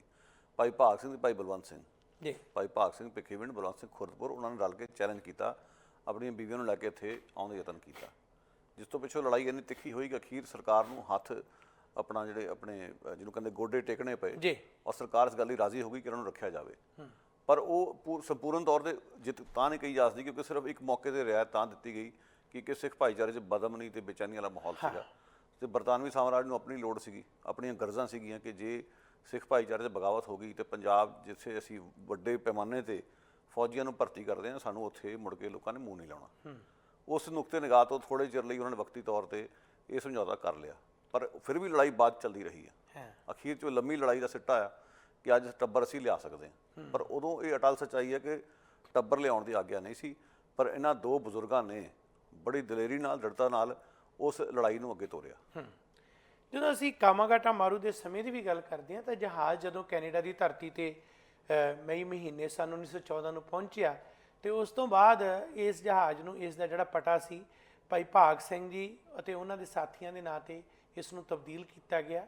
ਭਾਈ ਭਾਗ ਸਿੰਘ ਹੋਰਾਂ ਨੇ ਫੰਡ ਉਸ ਵੇਲੇ ਇਕੱਤਰ ਕੀਤਾ ਤੇ ਚਾਹੇ ਗਿਣਤੀ ਦੇ ਵਿੱਚ ਇੱਥੇ ਲੋਕ ਘੱਟ ਹੀ ਸਨ, ਪਰ ਆਪਣੇ ਕੋਲੋਂ ਸਰਦਾ ਪੁੱਜਦਾ ਸਾਰਾ ਉਹਨਾਂ ਨੇ ਦੇ ਕੇ ਇਸ ਦਾ ਪ੍ਰਬੰਧ ਕੀਤਾ ਤੇ ਖੁਦ ਸੁਮਸ ਬਾਰਡਰ ਤੇ ਗਏ। ਇਹਨਾਂ ਨੂੰ ਪਤਾ ਸੀ ਕਿ ਜਦੋਂ ਜਹਾਜ਼ ਮੋੜਨਾ ਹੀ ਮੋੜਨਾ ਹੈ ਤੇ ਉੱਥੋਂ ਹਥਿਆਰ ਲਿਆਉਣ ਦੇ ਵਾਸਤੇ ਵੀ ਇਹਨਾਂ ਨੇ ਸੰਘਰਸ਼ਮਈ ਰਸਤਾ ਅਖਤਿਆਰ ਕੀਤਾ ਤੇ ਉੱਥੇ ਗ੍ਰਿਫਤਾਰੀ ਵੀ ਹੋਈ। ਇਸ ਸਮੇਂ ਦੇ ਵਿਚਕਾਰ ਬਹੁਤ ਸਾਰੀਆਂ ਘਟਨਾਵਾਂ ਹੋਈਆਂ ਜਿਹੜੀਆਂ ਸਿੱਧੇ ਤੌਰ ਤੇ ਭਾਗ ਸਿੰਘ ਜੀ ਨਾਲ ਸੰਬੰਧਿਤ ਨੇ। ਗੁਰੂ ਨਾਨਕ ਮਾਈਨਿੰਗ ਕੰਪਨੀ ਦੇ ਵਿੱਚ ਉਹਨਾਂ ਦੀ ਜ਼ਿੰਮੇਵਾਰੀ, ਇਸ ਤੋਂ ਇਲਾਵਾ ਜਿਹੜੇ ਬਾਕੀ ਜਿਹੜੇ ਚੈਲੰਜ ਸਨ ਜਿਨ੍ਹਾਂ ਦੇ ਵਿੱਚ ਉਹਨਾਂ ਨੇ ਲੜਾਈਆਂ ਲੜੀਆਂ ਤੇ ਨਿੱਕੇ ਨਿੱਕੇ ਇਹੋ ਜਿਹੇ ਹਾਲਾਤ ਬਣਦੇ ਜਾ ਰਹੇ ਸਨ ਜਿਨ੍ਹਾਂ ਦੇ ਵਿੱਚ ਪੂਰਨ ਤੌਰ ਤੇ ਸਾਰਿਆਂ ਨੂੰ ਇਕਮੁੱਠ ਕਰਕੇ ਰੱਖਣਾ। ਇੱਕ ਆਗੂ ਦੇ ਤੌਰ ਤੇ ਸ਼ਹੀਦ ਭਾਈ ਭਾਗ ਸਿੰਘ ਜੀ ਭਿੱਖੀਵਿੰਡ ਬਾਰੇ ਕੀ ਕਹਿਣਾ ਚਾਹੋਗੇ? ਦੇਖੋ, ਭਾਗ ਸਿੰਘ ਉਹਨਾਂ ਦੀ ਖੂਬੀ ਇਹ ਸੀ ਕਿ ਉਹਨਾਂ ਨੇ ਜਿਹੜਾ ਸਮਾਜਵਾਦੀ ਜਿਹੜਾ ਕੈਂਪ ਆ ਉਹਨੂੰ ਵੀ ਨਾਲ ਰੱਖਿਆ ਜੀ, ਸਿੱਖੀ ਸਪਿਰਿਟ ਰੰਗੇ ਹੋਏ ਜਿਹੜੇ ਲੋਕ ਸੀ ਉਹ ਵੀ ਨਾਲ। ਇਹ ਵੱਡੀ ਪ੍ਰਾਪਤੀ ਸੀ ਉਸ ਵੇਲੇ ਦੀ। ਅੱਜ ਜਿਹੜਾ ਅਸੀਂ ਵੇਖਦੇ ਹਾਂ ਕਿ ਇੱਕ ਦੂਜੇ ਦੇ ਉੱਤੇ ਚਿੱਕੜ ਸੁੱਟਣ ਦਾ ਸਿਲਸਿਲਾ, ਉਦੋਂ ਇਹ ਹਾਲਾਤ ਨਹੀਂ ਸੀਗੇ। ਵਿੱਚ ਵਿਚਾਲੇ ਤੋਂ ਜਦੋਂ ਖਾਲਿਸਤਾਨ ਦੀ ਲਹਿਰ ਵੇਲੇ ਇੱਕ ਮਾਹੌਲ ਬਣ ਗਿਆ ਕਿ ਖੱਬੇ ਪੱਖੀ ਇੱਕ ਪਾਸੇ ਹੋ ਗਏ, ਜਿਹੜੇ ਪੂਰਨ ਸਿੱਖ ਇੱਕ ਪਾਸੇ ਹੋ ਗਏ, ਪਰ ਉਸ ਦੌਰ ਦੇ ਵਿੱਚ ਇਹ ਸਾਰੀਆਂ ਧਿਰਾਂ ਇਕੱਠੀਆਂ ਸੀਗੀਆਂ। ਭਾਈ ਭਾਗ ਸਿੰਘ ਨੇ ਬਾਖੂਬੀ ਇਹਨਾਂ ਦੋ ਧਿਰਾਂ ਨੂੰ ਕਿਸ ਤਰ੍ਹਾਂ ਸੂਤਰਬੰਦ ਕਰਕੇ ਰੱਖਿਆ, ਇਹ ਉਹਨਾਂ ਲਈ ਵੱਡੀ ਗੱਲ ਸੀ। ਔਰ ਇਕੱਲੇ ਸਿੱਖਾਂ ਦੀ ਗੱਲ ਨਾ ਆਪਾਂ ਕਰੀਏ, ਉਹਨਾਂ ਨੇ ਹਿੰਦੂਆਂ ਮੁਸਲਮਾਨਾਂ ਨੂੰ ਵੀ ਨਾਲ ਜੋੜਿਆ ਸੀ। ਬਿਲਕੁਲ, ਜਿਵੇਂ ਹੁਸੈਨ ਰਹੀਮ ਦਾ ਨਾਂ ਲੈ ਲਓ, ਤਾਰਕ ਨਾਥ ਦਾਸ ਦੀ ਆਪਾਂ ਗੱਲ ਕਰ ਲਈਏ, ਹੋਰ ਬਥੇਰੇ ਨਾਂ ਨੇ ਇੱਦਾਂ ਦੇ, ਹੈ ਨਾ, ਜਿਨ੍ਹਾਂ ਲੋਕਾਂ ਨੇ ਨਾਲ ਉਹਨਾਂ ਨੂੰ ਬੰਨ੍ਹ ਕੇ ਰੱਖਿਆ। ਔਰ ਜਿਹੜੀ ਯੂਨਾਈਟਿਡ ਇੰਡੀਆ ਲੀਗ ਬਣੀ ਸੀ ਉਸ ਵੇਲੇ, ਉਸ ਦਾ ਬੂਟਾ ਲਾਉਣ ਦੇ ਵਿੱਚ ਵੀ ਇਹਨਾਂ ਦਾ ਯੋਗਦਾਨ ਰਿਹਾ। ਸੋ ਉਹਨਾਂ ਸੂਤਰਬੱਧ ਸਾਰੇ ਭਾਈਚਾਰਿਆਂ ਨੂੰ ਕਰਕੇ ਇਹ ਰੱਖਿਆ ਸੀ ਕਿ ਜਿੰਨੇ ਵੀ ਹਿੰਦੁਸਤਾਨੀ 'ਤੇ ਹਮਲੇ ਹੋ ਰਹੇ ਨੇ ਆਪਾਂ ਸਭ ਦੇ ਖਿਲਾਫ ਖੜੇ ਹਾਂ। ਉਹਨਾਂ ਦੀ ਸਪਿਰਿਟ ਸੀ ਇੱਕ 'ਤੇ ਹਮਲਾ, ਸਭ 'ਤੇ ਹਮਲਾ। ਇਕੱਲੇ ਨਿਰੇ ਪੁਰੇ ਸਿੱਖਾਂ ਦੀ ਗੱਲ ਨਹੀਂ ਸੀ ਉਹ ਕਰ ਰਹੇ, ਸਮੂਹ ਹਿੰਦੁਸਤਾਨੀ ਭਾਈਚਾਰੇ ਦੇ ਪ੍ਰਤੀਨਿਧਤਾ ਉਹ ਕਰ ਰਹੇ ਸੀ। ਬਿਲਕੁਲ। ਅੱਜ ਸਾਡੇ ਕੋਲ ਆਪਾਂ ਨਿਗਾਹ ਘੁਮਾ ਕੇ ਵੇਖ ਲਓ ਕਿੰਨੇ ਕੁ ਲੀਡਰ ਨੇ, ਟੁਕੜਿਆਂ 'ਚ ਵੰਡੇ ਹੋਏ ਨੇ। ਹਿੰਦੂਆਂ ਦੇ ਲੀਡਰ ਵੱਖਰੇ ਨੇ, ਸਿੱਖਾਂ ਦੇ ਵੱਖਰੇ ਨੇ, ਸਿੱਖਾਂ ਵਿੱਚੋਂ ਵੀ ਗਰਮ ਖਿਆਲੀਆਂ ਦੇ ਵੱਖਰੇ ਨੇ, ਨਰਮ ਖਿਆਲੀਆਂ ਦੇ ਵੱਖਰੇ ਨੇ, ਕਾਮਰੇਡਾਂ ਦੀ ਵੱਖਰੀ ਡੁਗਡੁਗੀ ਵੱਜਦੀ ਇੱਥੇ। ਇਹ ਹਾਲਾਤ ਉਦੋਂ ਨਹੀਂ ਸੀਗੇ। ਉਦੋਂ ਉਹਨਾਂ ਨੂੰ ਸੂਤਰਬੱਧ ਕਰਕੇ ਸਾਂਝੇ ਦੁਸ਼ਮਣ ਦੀ ਪਛਾਣ ਕਰਕੇ ਕਿਵੇਂ ਸਾਰੇ ਭਾਈਚਾਰਿਆਂ ਨੂੰ ਉਸ ਦੇ ਖਿਲਾਫ ਤਿਆਰ ਕਰਨਾ, ਇਹ ਖੂਬੀ ਭਾਈ ਭਾਗ ਸਿੰਘ 'ਚ ਸੀਗੀ। ਉਸ ਦੇ ਲਈ ਜਿਹੜੀ ਉਹਨਾਂ 'ਚ ਵਿਸ਼ਾਲਤਾ ਸੀ, ਅੱਜ ਉਸ ਕਿਸਮ ਦੀ ਵਿਸ਼ਾਲਤਾ, ਮਾਫ ਕਰਨਾ, ਕਿਸੇ ਗੁਰੂ ਘਰ ਦੇ ਲੀਡਰ ਵਿੱਚੋਂ ਨਜ਼ਰ ਨਹੀਂ ਆ ਰਹੀ। ਇਹ ਇੱਕ ਬਹੁਤ ਵੱਡੀ ਜਿਹੜੀ ਗੱਲ ਸੀ ਉਹਨਾਂ ਦੀ ਖੂਬੀ। ਅੱਜ ਅਸੀਂ ਭਾਈ ਭਾਗ ਸਿੰਘ ਜੀ ਦੇ ਕੀ ਵਾਰਸ ਹਾਂ। ਅੱਜ ਇਸ ਧਿਆਨ ਨਾ ਸਿਰਫ ਗੁਰਦੁਆਰਾ ਸਾਹਿਬਾਨ, ਉਹਨਾਂ ਦੇ ਪ੍ਰਬੰਧਕਾਂ ਨੂੰ ਉੱਧਰ ਦੇਣਾ ਚਾਹੀਦਾ ਤੇ ਧਿਆਨ ਉਹਨਾਂ ਨੂੰ ਵੀ ਚਾਹਣਾ ਚਾਹੀਦਾ ਜਿਹੜੇ ਅਗਾਂਹ ਵਧੂ ਸੰਸਥਾਵਾਂ ਦੇ ਆਗੂ ਨੇ, ਜਿਹੜੇ ਵੱਖ-ਵੱਖ ਖੱਬੇ ਪੱਖੀ ਸੰਸਥਾਵਾਂ ਜਾਂ ਮਾਰਕਸਵਾਦੀ ਧਿਰਾਂ ਦੀਆਂ ਬੜੀਆਂ ਗੱਲਾਂ ਕਰਦੇ ਨੇ ਕਿ ਭਾਗ ਸਿੰਘ ਵਰਗੀ ਸਪਿਰਿਟ ਹੈ। ਨਹੀਂ, ਇਸ ਦੀ ਬਹੁਤ ਵੱਡੀ ਘਾਟ ਹੈ, ਕਿਉਂਕਿ ਭਾਗ ਸਿੰਘ ਹੋਰਾਂ ਜੋ ਕੁਝ ਕੀਤਾ ਉਹਦਾ ਨਤੀਜਾ ਹੀ ਹੈ ਕਿ ਇਹ ਜਿਹੜੀ ਲੜਾਈ ਹੈ ਇਸ ਕਿਸਮ ਦੀ ਕੈਨੇਡਾ ਦੀ ਧਰਤੀ ਤੇ ਵੀ ਨਸਲਵਾਦ ਦੇ ਖਿਲਾਫ ਲੜੀ ਗਈ ਤੇ ਬਸਤੀਵਾਦ ਦੇ ਖਿਲਾਫ ਇੰਡੀਆ ਦੇ ਵਿੱਚ ਵੀ ਇਹ ਲੜਾਈ ਲੜੀ ਗਈ। ਜਿੱਥੇ ਅਸੀਂ ਭਾਗ ਸਿੰਘ ਜੀ ਦੀ ਇਹ ਸ਼ਹਾਦਤ ਦਾ ਸਮਾਂ ਜਦੋਂ ਆਉਂਦਾ ਉਹਦੀ ਗੱਲ ਕਰਦੇ ਹਾਂ ਤੇ ਜਿਹੜੇ ਭਾਈ ਬਤਨ ਸਿੰਘ, ਜਿਨ੍ਹਾਂ ਦਾ ਨਾਂ ਇਤਿਹਾਸ ਦੇ ਵਿੱਚ ਬਤਨ ਸਿੰਘ ਵੀ, ਵਤਨ ਦੇ ਕਾਰਨ ਵੀ ਇੱਕ ਨਾਮ ਜਿਹੜਾ ਹੈ ਪ੍ਰਚਲਿਤ ਹੋਇਆ। ਕੁਝ ਕਿਤਾਬਾਂ ਦੇ ਵਿੱਚ ਬਦਨ ਵੀ ਲਿਖਿਆ, ਪਰ ਬਤਨ ਸਿੰਘ ਜਿਹੜਾ ਹੈ ਇਹ ਸ਼ਬਦ ਜ਼ਿਆਦਾ ਢੁਕਵਾਂ ਹੈ। ਉਸ ਵੇਲੇ ਉਹਨਾਂ ਦੇ ਇਤਿਹਾਸ ਨੂੰ ਪੜ੍ਹੀਏ, ਇੱਕ ਬੜੇ ਸਾਧ ਮੁਰਾਦੇ, ਸੇਵਾ ਵਾਲੇ, ਬਹੁਤ ਮਿਹਨਤਕਸ਼ ਤੇ ਸਮਰਪਿਤ ਜਿਹੜੇ ਸ਼ਖਸੀਅਤ ਸਨ, ਜਿਹੜੇ ਬੇਸ਼ੱਕ ਕਹਿਣ ਦੇ ਨਾਲ ਇਉਂ ਨਹੀਂ ਸਨ, ਇੱਕ ਆਗੂ ਦੇ ਤੌਰ ਤੇ ਭਾਈ ਭਾਗ ਸਿੰਘ ਵਾਂਗ ਉਹਨਾਂ ਦਾ ਉਸ ਤਰ੍ਹਾਂ ਦਾ ਰੁਤਬਾ ਨਹੀਂ ਸੀ, ਪਰ ਕੁਰਬਾਨੀ ਦਾ ਜਜ਼ਬਾ ਇੰਨਾ ਸੀ ਕਿ ਜਿਸ ਵੇਲੇ ਬੇਲਾ ਜਿਆਨ ਇਹ ਹਮਲਾ ਕਰਦਾ ਹੈ, ਗੁਰਦੁਆਰਾ ਸਾਹਿਬ ਖਾਲਸਾ ਦੀਵਾਨ ਸੁਸਾਇਟੀ 'ਚ ਬੈਠੇ ਹੋਏ ਇੱਕ ਸੰਸਕਾਰ ਤੋਂ ਬਾਅਦ 71 ਸੰਗਤਾਂ ਦੇ ਵਿੱਚ ਮੌਜੂਦ ਭਾਈ ਭਾਗ ਸਿੰਘ ਜੀ ਤੇ ਸਟੇਜ ਤੇ ਜੋ ਸਾਹਮਣੇ ਗੁਰੂ ਗ੍ਰੰਥ ਸਾਹਿਬ ਦੀ ਹਜ਼ੂਰੀ 'ਚ ਭਾਈ ਬਲਵੰਤ ਸਿੰਘ ਜੀ ਖੁਰਦਪੁਰ, ਜਿਹੜੇ ਮੁੱਖ ਗ੍ਰੰਥੀ ਸਨ, ਜਿਹੜੇ ਕਿ ਗੁਰੂ ਗ੍ਰੰਥ ਸਾਹਿਬ ਦੀ ਤਾਬਿਆ 'ਚ ਸਨ, ਭਾਈ ਭਾਗ ਸਿੰਘ ਜੀ ਤੋਂ ਬਾਅਦ ਨਿਸ਼ਾਨਾ ਉਹ ਸਨ। ਜਦੋਂ ਉਹ ਦੇਖਦੇ ਆ ਕਿ ਭਾਗ ਸਿੰਘ ਤੇ ਗੋਲੀਆਂ ਚਲਾਈਆਂ ਤੇ ਹੁਣ ਸਿੱਧੀ ਸੇਧਤ ਕਰਕੇ ਬਲਵੰਤ ਸਿੰਘ ਹੋਰਾਂ ਨੂੰ ਨਿਸ਼ਾਨਾ ਬਣਾਉਣ ਲਈ ਤਿਆਰ ਹੈ, ਤਾਂ ਉਹਨੂੰ ਜਾ ਕੇ ਗੁਲਾਮੇ ਤੋਂ ਫੜਦੇ ਨੇ। ਉਹ ਸਿੱਧਾ ਆਪਣਾ ਰਿਵਾਲਵਰ ਜਿਹੜਾ ਇਹਨਾਂ ਵੱਲ ਕਰ ਦਿੰਦਾ ਹੈ। ਤੇ ਸਾਰੀਆਂ ਗੋਲੀਆਂ ਜਿਹੜੀਆਂ ਇਹਨਾਂ ਤੇ ਚਲਾ ਦਿੰਦਾ। ਹੋਰ ਸੰਗਤਾਂ ਮੌਜੂਦ ਨੇ, ਉਹਨਾਂ ਸੰਗਤਾਂ ਦੇ ਵਿੱਚ ਵੀ ਕਈ ਜ਼ਖਮੀ ਹੁੰਦੇ ਨੇ।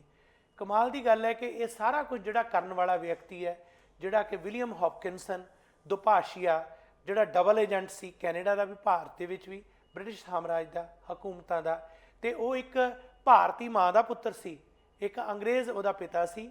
ਇਹ ਜਿਹੜਾ ਇੱਕ ਤਰ੍ਹਾਂ ਇਹ ਜਿਸ ਕਿਸਮ ਦੀ ਸੋਚ ਦਾ ਧਾਰਨੀ ਸੀ, ਇਸ ਦਾ ਇੱਕ ਬਹੁਤ ਵੱਡਾ ਇਹ ਸਾਜ਼ਿਸ਼ ਘੜਿਆ ਹੋਇਆ ਜਿਹੜਾ ਵਰਤਾਰਾ ਸੀ ਸਿੱਖਾਂ ਨੂੰ ਡਰਾਉਣ ਲਈ, ਜਾਂ ਭਾਰਤੀ ਜਿਹੜੇ ਇੱਥੇ ਰਹਿੰਦੇ ਸਨ ਉਹਨਾਂ ਨੂੰ ਖੌਫਜ਼ਦਾ ਕਰਨ ਲਈ ਕਿ ਹੁਣ ਲਹਿਰ ਤੋਂ ਹਟ ਜਾਣ। ਪਰ ਜਦੋਂ ਗੁਰਪ੍ਰੀਤ ਸਿੰਘ ਜੀ ਇਹ ਸ਼ਹਾਦਤ ਹੁੰਦੀ ਹੈ ਭਾਈ ਭਾਗ ਸਿੰਘ ਜੀ ਦੀ, ਭਾਈ ਬਤਨ ਸਿੰਘ ਜੀ ਦੀ, ਤਾਂ ਫਿਰ ਉਹ ਉਲਟਾ ਉਸ ਵੇਲੇ ਹੌਪਕਿੰਸਨ ਦੇ ਸਾਜ਼ਿਸ਼ ਦਾ ਜਿਹੜਾ ਅੰਤ ਕਰ ਦਿੰਦੀ ਹੈ, ਜਦੋਂ ਭਾਈ ਮੇਵਾ ਸਿੰਘ ਲੋਪੋਕੇ ਇਸ ਸੰਘਰਸ਼ ਦੇ ਵਿੱਚ, ਹਥਿਆਰਬੰਦ ਸੰਘਰਸ਼ ਦੇ ਵਿੱਚ ਅਗਲਾ ਕਦਮ ਚੁੱਕਦੇ ਨੇ।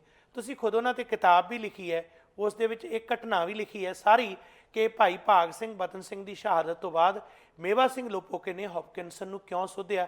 ਮੈਂ ਚਾਹਾਂਗਾ ਕਿ ਇਹਨਾਂ ਦੋਨਾਂ ਯੋਧਿਆਂ ਦੀ ਸ਼ਹਾਦਤ ਤੋਂ ਬਾਅਦ ਜੋ ਕੁਝ ਹੋਇਆ ਉਸ ਦੇ ਬਾਰੇ ਰੌਸ਼ਨੀ ਪਾਓ। ਇਸ 'ਚ ਕੋਈ ਸ਼ੱਕ ਨਹੀਂ ਗੁਰਵਿੰਦਰ ਸਿੰਘ ਜੀ ਕਿ ਜਿਹੜਾ ਹੌਪਕਿੰਸਨ ਦਾ ਕਤਲ ਹੈ ਉਹ ਇਸ ਪੂਰੇ ਬਿਰਤਾਂਤ ਦੀ ਅਖੀਰਲੀ ਕੜੀ ਸੀ ਜੀ। ਜੇ ਕਾਮਾਗਾਟਾ ਮਾਰੂ ਕਾਂਡ ਨਾ ਹੋਇਆ ਹੁੰਦਾ ਤੇ ਇਹ ਗੁਰਦੁਆਰੇ 'ਚ ਕਾਰਨ ਨਹੀਂ ਸੀ ਹੋਣਾ। ਇਸ ਤੋਂ ਪਹਿਲਾਂ ਜਿਹੜੀ ਵਾਰਦਾਤਾਂ ਹੋਈਆਂ ਉਹ ਨਹੀਂ ਸੀ ਹੋਣੀਆਂ, ਤੇ ਨਾ ਹੀ ਹੌਪਕਿੰਸਨ ਦਾ ਕਤਲ ਹੋਣਾ ਸੀ। ਉਸ ਸਮੇਂ ਤਾਂ ਵੈਂਕੂਵਰ ਸਨ ਅਖਬਾਰ ਖੁਦ ਚੀਖ ਕੇ ਕਹਿ ਰਿਹਾ ਸੀ ਜਦੋਂ ਹੌਪਕਿੰਸਨ ਦਾ ਕਤਲ ਹੋਇਆ ਕਿ ਕਾਮਾਗਾਟਾ ਮਾਰੂ ਕਾਂਡ ਦਾ 5ਵਾਂ ਵਿਕਟਿਮ, ਯਾਨੀ ਕਿ ਉਸ ਪੂਰੇ ਕਾਂਡ ਦੇ ਵਿੱਚ ਅਖੀਰਲੀ ਕੜੀ ਜਿਹੜੀ ਆ ਉਹ ਇਹ ਆ। ਜਿਸ ਦਾ ਮਤਲਬ ਕੀ ਨਿਕਲਦਾ ਕਿ ਇਹ ਅਖਬਾਰ ਸਥਾਪਤੀ ਪੱਖੀ ਅਖਬਾਰ ਸੀਗਾ। ਸਥਾਪਤੀ ਖੁਦ ਸਵੀਕਾਰ ਕਰ ਰਹੀ ਕਿ ਜੇ ਕਾਮਾਗਾਟਾ ਮਾਰੂ ਦਾ ਸਾਕਾ ਨਾ ਹੋਇਆ ਤਾਂ ਆ ਨਹੀਂ ਸੀ ਹੁੰਦਾ।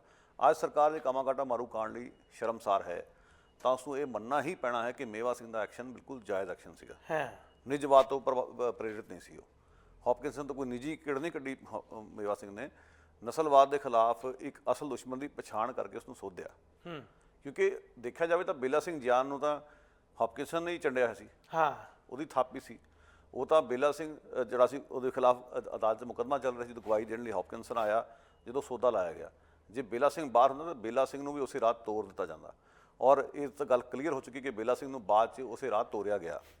ਬੱਬਰਾਂ ਨੇ ਜਾ ਕੇ ਉਹਨੂੰ ਸੌਦਾ ਲਾਇਆ। ਉਹ ਬੱਬਰ ਜਿਹੜੇ ਕਿਸੇ ਵੇਲੇ ਗਦਰ ਲਹਿਰ ਦਾ ਹਿੱਸਾ ਵੀ ਸਨ, ਜਿਨ੍ਹਾਂ 'ਚ ਹਰੀ ਸਿੰਘ ਸੂੰਡ ਦਾ ਨਾਮ ਵੀ ਆਉਂਦਾ, ਜਿਹੜੇ ਇੱਥੋਂ ਗਏ ਹੋਏ ਗਦਰੀ ਸੀਗੇ। ਸੋ ਜੋ ਕੁਝ ਮੇਵਾ ਸਿੰਘ ਨੇ ਕੀਤਾ ਉਸ ਦੀ ਅਖੀਰਲੀ ਕੜੀ ਸੀ। ਮੇਵਾ ਸਿੰਘ ਦੇ ਮਨ 'ਚ ਇਸ ਗੱਲ ਦੀ ਬਹੁਤ ਡੂੰਘੀ ਤਕਲੀਫ ਸੀ ਕਿ ਕਿਸ ਤਰੀਕੇ ਨਾਲ ਜਿਹੜਾ ਹੌਪਕਿੰਸਨ ਹੈ ਇਸ ਕਿਸਮ ਦੇ ਲੋਕਾਂ ਨੂੰ ਹੱਲਾਸ਼ੇਰੀ ਦੇ ਰਿਹਾ, ਜਿਹੜੇ ਗੁਰੂ ਘਰ ਦੀ ਬੇਹਰਮਤੀ ਕਰਦੇ ਨੇ, ਸਾਡੇ ਭਾਈਚਾਰੇ ਦੇ ਲੋਕਾਂ ਨੂੰ ਖੌਫਜ਼ਦਾ ਕਰਦੇ ਆ, ਪੈਸੇ ਮਾਟਦੇ ਆ, ਗੰਦੀਆਂ ਗਾਲਾਂ ਕੱਢਦੇ ਨੇ। ਇਹਨਾਂ ਗੱਲਾਂ ਨੂੰ ਲੈ ਕੇ ਬਹੁਤ ਉਸਦੇ ਮਨ 'ਚ ਗੁੱਸਾ ਸੀ, ਜਿਹਦੇ ਕਾਰਨ ਮੇਵਾ ਸਿੰਘ ਨੂੰ ਅਜਿਹਾ ਕਰਨਾ ਪਿਆ। ਮੇਵਾ ਸਿੰਘ ਬਾਰੇ ਵੀ ਦੱਸਿਆ ਜਾਂਦਾ ਕਿ ਬੜਾ ਇੱਕ ਸਾਊ ਸੁਭਾਅ ਦਾ ਵਿਅਕਤੀ ਸੀ, ਪਰ ਉਸਨੇ ਅਖੀਰ 'ਚ ਹਥਿਆਰ ਕਿਉਂ ਚੁੱਕਿਆ ਇਸ ਤੋਂ ਤੁਸੀਂ ਅਨੁਮਾਨ ਲਾ ਸਕਦੇ ਹੋ। ਉਹਨੂੰ ਮਜਬੂਰ ਕਰ ਦਿੱਤਾ ਗਿਆ। ਸੋ ਮੇਵਾ ਸਿੰਘ ਦੀ ਸ਼ਹਾਦਤ ਨੂੰ ਇਸ ਪੂਰੇ ਘਟਨਾਕ੍ਰਮ ਤੋਂ ਨਿਖੇੜ ਕੇ ਵੱਖਰਾ ਕਰਕੇ ਆਪਾਂ ਨਹੀਂ ਵੇਖ ਸਕਦੇ। ਬਹੁਤ ਕਮਾਲ ਦੀ ਗੱਲ ਹੈ ਕਿ ਜਿਸ ਮਹਾਨ ਯੋਧੇ ਨੇ ਕੈਨੇਡਾ 'ਚ ਸੁਚੇਤ ਪੱਧਰ ਤੇ ਸ਼ਹਾਦਤ ਦਿੱਤੀ, ਉਹ ਮੋਢੀ ਸ਼ਹੀਦ ਭਾਈ ਮੇਵਾ ਸਿੰਘ ਲੋਪੋਕੇ ਹੈ, ਜਿਸ ਨੂੰ ਪਤਾ ਸੀ ਕਿ ਅੱਜ ਮੈਂ ਜਿਹੜਾ ਕੰਮ ਕਰ ਰਿਹਾ, ਭਾਗ ਸਿੰਘ ਬਤਨ ਸਿੰਘ ਨੂੰ ਜਦੋਂ ਸ਼ਹੀਦ ਕੀਤਾ ਗਿਆ, ਇਹ ਮੇਰਾ ਕਦਮ ਜਿਹੜਾ ਆਖਰੀ ਦੌਰ ਤੱਕ ਜਾਂਦਾ ਹੋਇਆ ਫਾਂਸੀ ਤੱਕ ਪਹੁੰਚੇਗਾ। ਇਹ ਇੱਕ ਉਹਨਾਂ ਦੀ ਕੁਰਬਾਨੀ ਹੈ। ਸੋ ਜਦੋਂ ਅਸੀਂ ਸ਼ਹਾਦਤ ਦਾ ਦਿਨ ਭਾਈ ਭਾਗ ਸਿੰਘ ਜੀ, ਬਤਨ ਸਿੰਘ ਜੀ ਦਾ 5 ਸਤੰਬਰ ਨੂੰ ਜੋ ਉਹਨਾਂ 'ਤੇ ਹਮਲਾ ਹੋਇਆ ਉਸ ਨੂੰ ਯਾਦ ਕਰਦੇ ਹਾਂ, ਤਾਂ ਉਸ ਵੇਲੇ ਮੇਵਾ ਸਿੰਘ ਜੀ ਦੀ ਸ਼ਹਾਦਤ ਵੀ ਨਾਲ ਹੀ ਜ਼ਿਕਰਯੋਗ ਹੈ।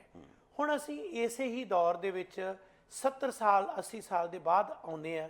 ਇੱਕ ਉਹ ਸਮਾਂ ਆਉਂਦਾ ਹੈ ਕਿ ਕਹਿਣ ਨੂੰ ਉਹ ਹਿੰਦੁਸਤਾਨ ਦੀ ਧਰਤੀ ਆਜ਼ਾਦ ਧਰਤੀ ਹੋ ਜਾਂਦੀ ਹੈ, ਅੰਗਰੇਜ਼ ਚਲੇ ਜਾਂਦੇ ਨੇ, ਆਪਣੀ ਸਰਕਾਰ ਦਾ ਕਬਜ਼ਾ ਹੁੰਦਾ ਹੈ, ਪੰਜਾਬ 'ਤੇ ਅਸੀਂ ਪਰਤਦੇ ਹਾਂ। ਪੰਜਾਬ ਦੀ ਧਰਤੀ ਜਿੱਥੋਂ ਕਿ ਇਹ ਭਾਈ ਭਾਗ ਸਿੰਘ ਬਤਨ ਸਿੰਘ ਵਰਗੇ ਉੱਠ ਕੇ ਕੁੱਲ ਕੁਰਬਾਨੀ ਦੇ ਕੇ ਸ਼ਹਾਦਤ ਆਪਣੇ ਲਈ ਨਹੀਂ, ਸਿੱਖਾਂ ਲਈ ਨਹੀਂ, ਸਾਰਿਆਂ ਲਈ ਦਿੰਦੇ ਨੇ। ਤੇ ਸਿਲਾ ਕੀ ਮਿਲ ਰਿਹਾ ਹੈ? ਉਹਨਾਂ ਹੀ ਕਾਮਾਗਾਟਾ ਮਾਰੂ ਦੇ ਮੁਸਾਫਰਾਂ ਦੇ ਵਿੱਚੋਂ ਇੱਕ ਮੁਸਾਫਰ ਜਿਹੜਾ ਹੈ, ਉਸ ਦੀ ਜਿਹੜੀ ਤੀਜੀ ਪੀੜ੍ਹੀ ਹੈ, ਉਸ ਪੀੜ੍ਹੀ ਦੇ ਵਿੱਚ ਅਸੀਂ ਇੱਕ ਸ਼ਹਾਦਤ ਦਾ ਇਤਿਹਾਸ ਦੁਹਰਾਉਂਦਿਆਂ ਦੇਖਦੇ ਹਾਂ। ਉਹ ਹੈ ਭਾਈ ਜਸਵੰਤ ਸਿੰਘ ਜੀ ਖਾਲੜਾ। ਸ਼ਹੀਦ ਜਸਵੰਤ ਸਿੰਘ ਖਾਲੜਾ, ਉਹਨਾਂ ਦੀ ਇਤਿਹਾਸਕ ਦੇਣ, ਉਹਨਾਂ ਦੀ ਸ਼ਖਸੀਅਤ, ਉਸ ਦੇ ਬਾਰੇ ਜਿਵੇਂ ਅਸੀਂ ਜ਼ਿਕਰ ਕੀਤਾ ਕਿ ਕਿਤਾਬ ਵੀ ਜਿਹੜੀ ਸਰਦਾਰ ਅਜਮੇਰ ਸਿੰਘ ਹੋਰਾਂ ਦੀ ਹੈ ਉਹ ਜ਼ਿਕਰਯੋਗ ਹੈ।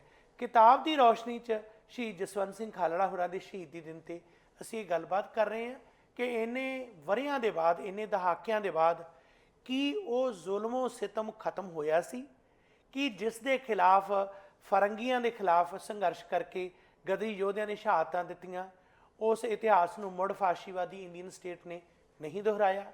ਕੀ ਉਹ ਜ਼ੁਲਮ ਦੀ ਜਿਹੜੀ ਦਾਸਤਾਨ ਹੈ ਉਹ ਵਧੀ ਨਹੀਂ ਕਿ ਪੰਜਾਬ ਦੇ ਵਿੱਚ ਸੈਂਕੜੇ ਨਹੀਂ ਹਜ਼ਾਰਾਂ ਦੀ ਤਾਦਾਦ ਦੇ ਵਿੱਚ ਨੌਜਵਾਨਾਂ ਨੂੰ ਲਾਵਾਰਸ ਲਾਸ਼ਾਂ ਕਹਿ ਕੇ ਸਾੜਿਆ ਗਿਆ, ਉਹਨਾਂ ਦੇ ਝੂਠੇ ਪੁਲਿਸ ਮੁਕਾਬਲੇ ਬਣਾਏ ਗਏ ਤੇ ਆਵਾਜ਼ ਚੁੱਕਣ ਵਾਲਾ ਮਨੁੱਖੀ ਅਧਿਕਾਰਾਂ ਦਾ ਇਨਕਲਾਬੀ ਯੋਧਾ ਸ਼ਹੀਦ ਜਸਵੰਤ ਸਿੰਘ ਖਾਲੜਾ, ਕੀ ਉਸ ਦੀ ਦੇਣ ਸੀ? ਉਸ ਦੇ ਬਾਰੇ ਰੌਸ਼ਨੀ ਪਾਉਂਦੇ ਹਾਂ ਤੇ ਗੱਲਬਾਤ ਗੁਰਪ੍ਰੀਤ ਸਿੰਘ ਜੀ ਇੱਥੋਂ ਹੀ ਸ਼ੁਰੂ ਕਰਦੇ ਹਾਂ ਕਿ ਕਿਤਾਬ ਤੋਂ ਅਸੀਂ ਵਿਚਾਰਾਂ ਦੀ ਲੜੀ ਸ਼ੁਰੂ ਕਰੀਏ। ਪਹਿਲਾਂ ਤਾਂ ਆਪਾਂ ਜਿਹੜੀ ਤੁਸੀਂ ਨਿਰੰਤਰਤਾ ਦੀ ਗੱਲ ਕੀਤੀ ਸੀ ਭਾਈ ਭਾਗ ਸਿੰਘ ਦੇ ਇਤਿਹਾਸ ਦੇ ਰੌਸ਼ਨੀ 'ਚ, ਜੀ ਦੇਖੋ ਇੱਕ ਇਹ ਵੀ ਮੌਕਾ ਮੇਲ ਹੈ ਕਿ ਜਸਵੰਤ ਸਿੰਘ ਖਾਲੜਾ ਵੀ ਉਸੇ ਇਲਾਕੇ ਤੋਂ ਆਉਂਦੇ ਨੇ ਜਿਸ ਇਲਾਕੇ ਤੋਂ ਭਾਈ ਭਾਗ ਸਿੰਘ ਜਾਂ ਭਾਈ ਮੇਵਾ ਸਿੰਘ ਆਏ। ਜੀ ਭਾਈ ਭਾਗ ਸਿੰਘ ਦਾ ਪਿੰਡ ਭਿੱਖੀਵਿੰਡ ਉਸ ਇਲਾਕੇ 'ਚ ਹੈ, ਮੇਵਾ ਸਿੰਘ ਲੋਪੋਕੇ ਦਾ ਪਿੰਡ ਵੀ ਉੱਥੇ ਹੀ ਹੈ, ਖਾਲੜਾ ਸਾਹਿਬ ਦਾ ਪਿੰਡ ਵੀ ਉਸ ਇਲਾਕੇ 'ਚ ਪੈਂਦਾ। ਬਿਲਕੁਲ, ਜਸਵੰਤ ਸਿੰਘ ਖਾਲੜਾ ਵੀ ਉਸੇ ਧਰਤੀ ਤੋਂ ਆਏ ਨੇ ਜੀ। ਔਰ ਮਤਲਬ ਇੱਕ ਸਬਬ ਇਹ ਵੀ ਬਣਦਾ ਕਿ ਜਿਹੜਾ ਭਾਈ ਭਾਗ ਸਿੰਘ ਜੀ ਵੀ ਸੰਧੂ ਸਨ ਜੀ ਔਰ ਜਸਵੰਤ ਸਿੰਘ ਖਾਲੜਾ ਵੀ ਸੰਧੂ ਗੋਤ ਸੀ ਉਹਨਾਂ ਦੀ, ਔਰ ਇਹ ਦੋਨੇ ਉਸ ਇਲਾਕੇ ਤੋਂ ਆਏ। ਜੀ ਔਰ ਜਿਹੜਾ ਕਾਮਾਗਾਟਾ ਮਾਰੂ ਦਾ ਤਾਂ ਤੁਸੀਂ ਦੱਸ ਹੀ ਦਿੱਤਾ ਕਿ ਉਸ ਜਹਾਜ਼ 'ਚ ਉਹਨਾਂ ਦੇ ਦਾਦਾ ਜੀ ਸਵਾਰ ਸੀ ਜਿਨ੍ਹਾਂ ਨੇ ਬਾਅਦ ਆਜ਼ਾਦੀ ਦੀ ਲੜਾਈ 'ਚ ਵੀ ਹਿੱਸਾ ਪਾਇਆ। ਬਿਲਕੁਲ, ਸੋ ਨਿਰੰਤਰਤਾ ਨਜ਼ਰ ਆ ਰਹੀ ਹੈ, ਉਹ ਕੰਟੀਨਿਊਟੀ, ਹਾਂਜੀ, ਜਿਹੜੀ ਇੱਕ ਜ਼ੁਲਮ ਦੇ ਖਿਲਾਫ ਲੜਨ ਦੀ ਸਪਿਰਿਟ। ਹੁਣ ਜਿਹੜੀ ਤਾਂ ਰਹੀ ਪੁਸਤਕ ਦੀ ਗੱਲ ਅਜਮੇਰ ਸਿੰਘ ਦੀ, ਮੈਂ ਲੋਕਾਂ ਨੂੰ ਇਹ ਯਕੀਨ ਦਿਵਾਉਣਾ ਕਿ ਕਿਤਾਬ ਜ਼ਰੂਰ ਪੜ੍ਹਨੀ ਚਾਹੀਦੀ ਔਰ ਪੜ੍ਹਨ ਯੋਗ ਹੈ, ਕਿਉਂਕਿ ਮੈਂ ਇਸ ਨੂੰ ਪੜ੍ਹ ਕੇ ਵੇਖਿਆ, ਬਹੁਤ ਇਸ 'ਤੇ ਮਿਹਨਤ ਹੋਈ ਆ। ਅਜਮੇਰ ਸਿੰਘ ਉਹਨਾਂ ਨੇ ਕੋਈ ਪਹਿਲੂ ਜਿਹੜਾ ਹੈ ਖਾਲੜਾ ਸਾਹਿਬ ਦਾ ਨਹੀਂ ਛੱਡਿਆ। ਇੱਕ ਆਦੀ ਕੋਈ ਗੱਲ ਇੱਧਰ ਉੱਧਰ ਹੋ ਗਈ ਹੋਵੇ ਤਾਂ ਮੈਂ ਕੁਝ ਕਹਿ ਨਹੀਂ ਸਕਦਾ, ਪਰ ਮੁੱਖ ਤੌਰ 'ਤੇ ਜੇ ਤੁਸੀਂ ਕੋਈ ਮੌਲਿਕ ਦਸਤਾਵੇਜ਼ ਲੱਭ ਰਹੇ ਹੋ ਜਸਵੰਤ ਸਿੰਘ ਖਾਲੜਾ ਬਾਰੇ ਜਾਂ ਕੋਈ ਇਹੋ ਜਿਹਾ ਦਸਤਾਵੇਜ਼ ਜਿਹੜਾ ਪੂਰਨ ਤੌਰ 'ਤੇ ਖੋਜ ਭਰਪੂਰ ਹੋਵੇ ਤਾਂ ਇਹ ਕਿਤਾਬ ਪੜ੍ਹਨ ਯੋਗ ਹੈ। ਇਸ ਵਿੱਚ ਬਹੁਤ ਸਾਰੀਆਂ ਗੱਲਾਂ ਦੱਸੀਆਂ ਉਹਨਾਂ ਨੇ ਜਿਹੜੀਆਂ ਅੱਜ ਤੱਕ ਕਿਸੇ ਹੋਰ ਲੇਖਕ ਨੇ ਨਹੀਂ ਦੱਸੀਆਂ ਜਾਂ ਦੱਸ ਨਹੀਂ ਸਕਿਆ। ਜਿਵੇਂ ਗੁਰਮੀਤ ਕੌਰ ਦੇ ਪਿੱਛੇ ਕਿਤਾਬ ਆਈ ਸੀ, ਪਰ ਉਹਦਾ ਜਿਹੜਾ ਟਾਰਗੇਟ ਹੀ ਵੱਖਰਾ ਸੀਗਾ, ਉਹਦੀ ਆਡੀਅנס ਵੱਖਰੀ ਸੀਗੀ। ਉਹ ਮੁੱਖ ਤੌਰ 'ਤੇ ਉਹਨਾਂ ਲੋਕਾਂ ਲਈ ਸਿਰਜਤ ਸੀ ਜਿਹੜੇ ਚੜ੍ਹਦੀ ਉਮਰ ਦੇ ਨੌਜਵਾਨ ਨੇ। ਸੋ ਕਿਤਾਬ ਜਿਹੜੀ ਆ ਉਹ ਬਹੁਤ ਸੀਮਤ ਕਿਤਾਬ ਸੀ ਵਾਲੀ, ਪਰ ਇਸ ਵਿੱਚ ਬਹੁਤ ਡੂੰਘਾਈ ਤੱਕ ਅਜਮੇਰ ਸਿੰਘ ਜੀ ਗਏ ਨੇ। ਉਹਨਾਂ ਨੇ ਉਹਨਾਂ ਦੇ ਪੁਰਾਣੇ ਸਾਥੀਆਂ ਨਾਲ ਵੀ ਗੱਲਬਾਤ ਕੀਤੀ, ਉਹਨਾਂ ਦੇ ਲੰਡਨ ਦੇ ਭਰਾ ਨਾਲ ਵੀ ਗੱਲਬਾਤ ਕੀਤੀ, ਜਿਹੜੇ ਨਕਸਲੀ ਸੋਚ ਰੱਖਣ ਵਾਲੇ ਲੋਕ ਸੀ ਜਿਨ੍ਹਾਂ ਦੇ ਨਾਲ ਕਿਸੇ ਵੇਲੇ ਖਾਲੜਾ ਸਾਹਿਬ ਨੇ ਕੰਮ ਕੀਤਾ, ਉਹਨਾਂ ਦੀ ਗੱਲਬਾਤ ਦੇ ਹਵਾਲੇ ਨੇ। ਜਿਹੜੇ ਬਾਅਦ 'ਚ ਸਿੱਖ ਸੰਘਰਸ਼ ਨਾਲ ਜੁੜੇ ਲੋਕ, ਉਹਨਾਂ ਦੀ ਗੱਲਬਾਤ ਦੇ ਹਵਾਲੇ ਨੇ। ਸੋ ਪੂਰਾ ਉਹਨਾਂ ਦੀ ਸ਼ਖਸੀਅਤ ਨੂੰ ਉਹਨਾਂ ਨੇ ਚੰਗੀ ਤਰ੍ਹਾਂ ਉਭਾਰਿਆ। ਜੋ ਕੰਮ ਉਹਨਾਂ ਨੇ ਕੀਤੇ ਸਾਰੇ ਡਿਟੇਲ ਵਿੱਚ ਗਏ ਨੇ ਔਰ ਕਾਫੀ ਵਧੀਆ ਕੰਮ ਕੀਤਾ ਉਹਨਾਂ ਨੇ। ਸੋ ਇਹ ਕਿਤਾਬ ਪੜ੍ਹਨ ਯੋਗ ਹੈ।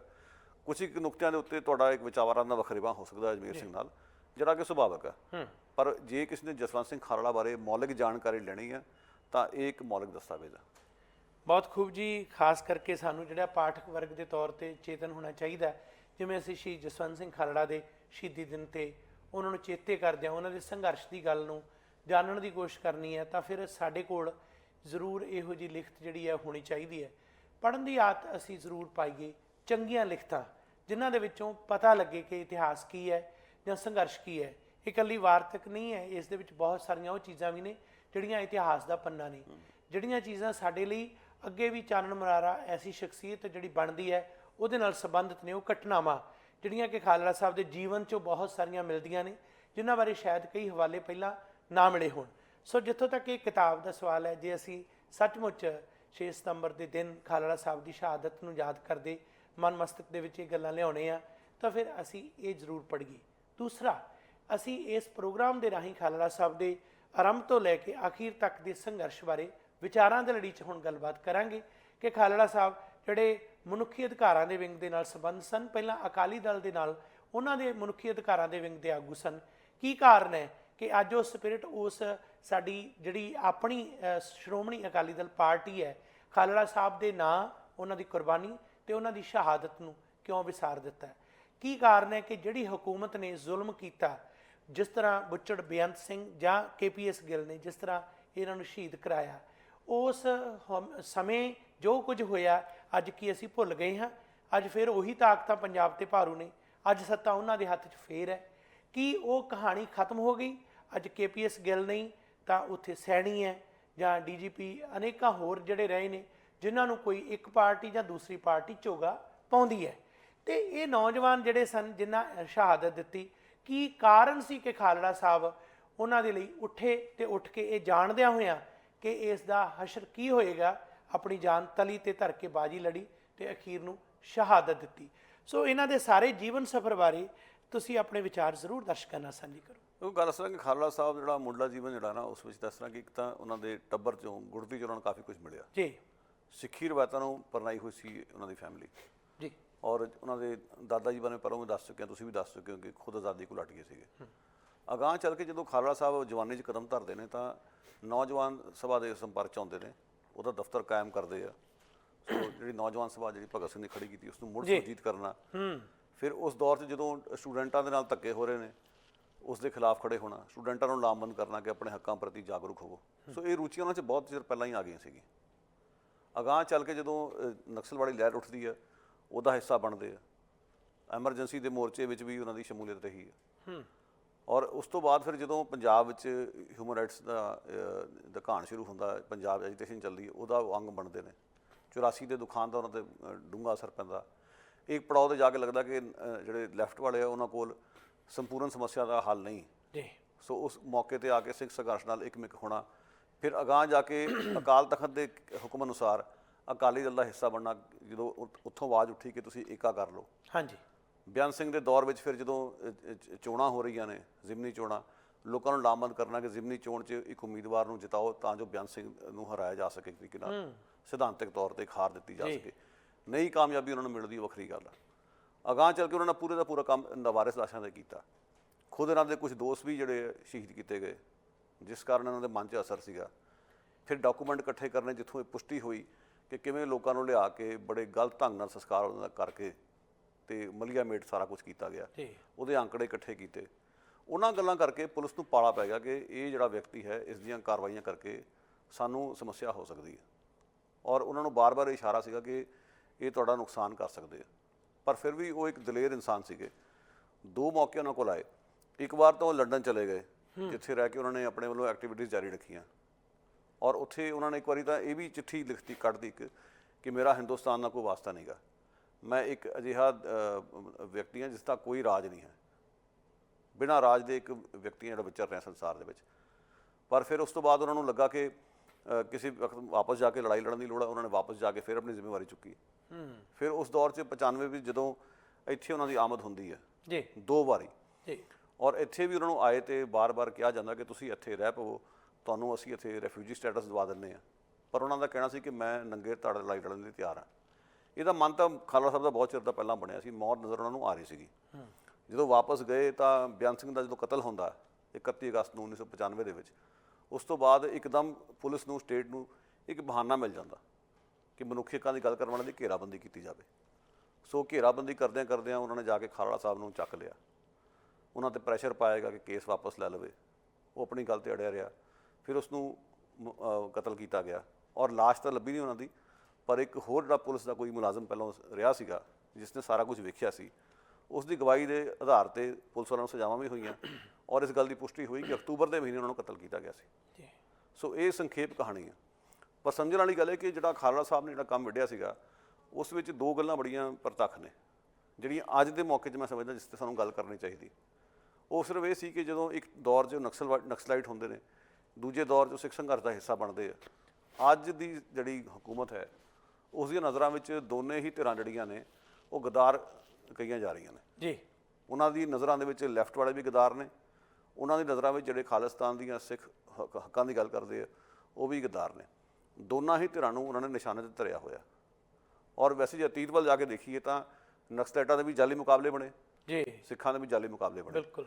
ਪਰ ਜਿਹੜੀ ਹਿੰਦੂਤਵੀ ਤਾਕਤਾਂ ਮੂੰਹ ਪਾੜ ਕੇ ਹਿੰਦੂ ਰਾਸ਼ਟਰ ਦੀ ਗੱਲ ਕਰਦੀਆਂ, ਉਹਨਾਂ ਦੀਆਂ ਵਾਗਾਂ ਖੁੱਲੀਆਂ ਪਈਆਂ। ਉਦੋਂ ਵੀ ਖੁੱਲੀਆਂ ਸੀਗੀਆਂ, ਅੱਜ ਵੀ ਖੁੱਲੀਆਂ ਹੋਈਆਂ। ਅੱਜ ਤਾਂ ਸੱਤਾ ਉਹਨਾਂ ਕੋਲ ਆ ਗਈ ਹੈ।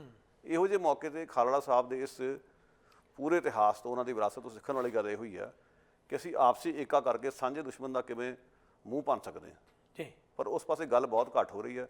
ਅਜੇ ਵੀ ਪੁਰਾਣੀਆਂ ਕੁੜਤਰਾਂ ਲੈ ਕੇ ਸਾਡੇ ਜਿਹੜੇ ਖੱਬੇ ਪੱਖੀ ਭਰਾ ਜਾਂ ਸਿੱਖ ਭਰਾ ਬੈਠੇ ਨੇ। ਮੇਰਾ ਖਿਆਲ ਅੱਜ ਸਮਾਂ ਇਸ ਗੱਲ ਦੀ ਮੰਗ ਕਰਦਾ ਕਿ ਘੱਟੋ ਘੱਟ ਖਾਲੜਾ ਸਾਹਿਬ ਦੇ ਇਤਿਹਾਸ ਤੋਂ ਕੁਛ ਸਿੱਖ ਲਓ, ਏਕਾ ਕਰਕੇ ਤੇ ਸਾਂਝੇ ਦੁਸ਼ਮਣ ਦੀ ਪਛਾਣ ਕਰੋ ਤੇ ਉਸ ਦਾ ਮੂੰਹ ਭੰਨੋ।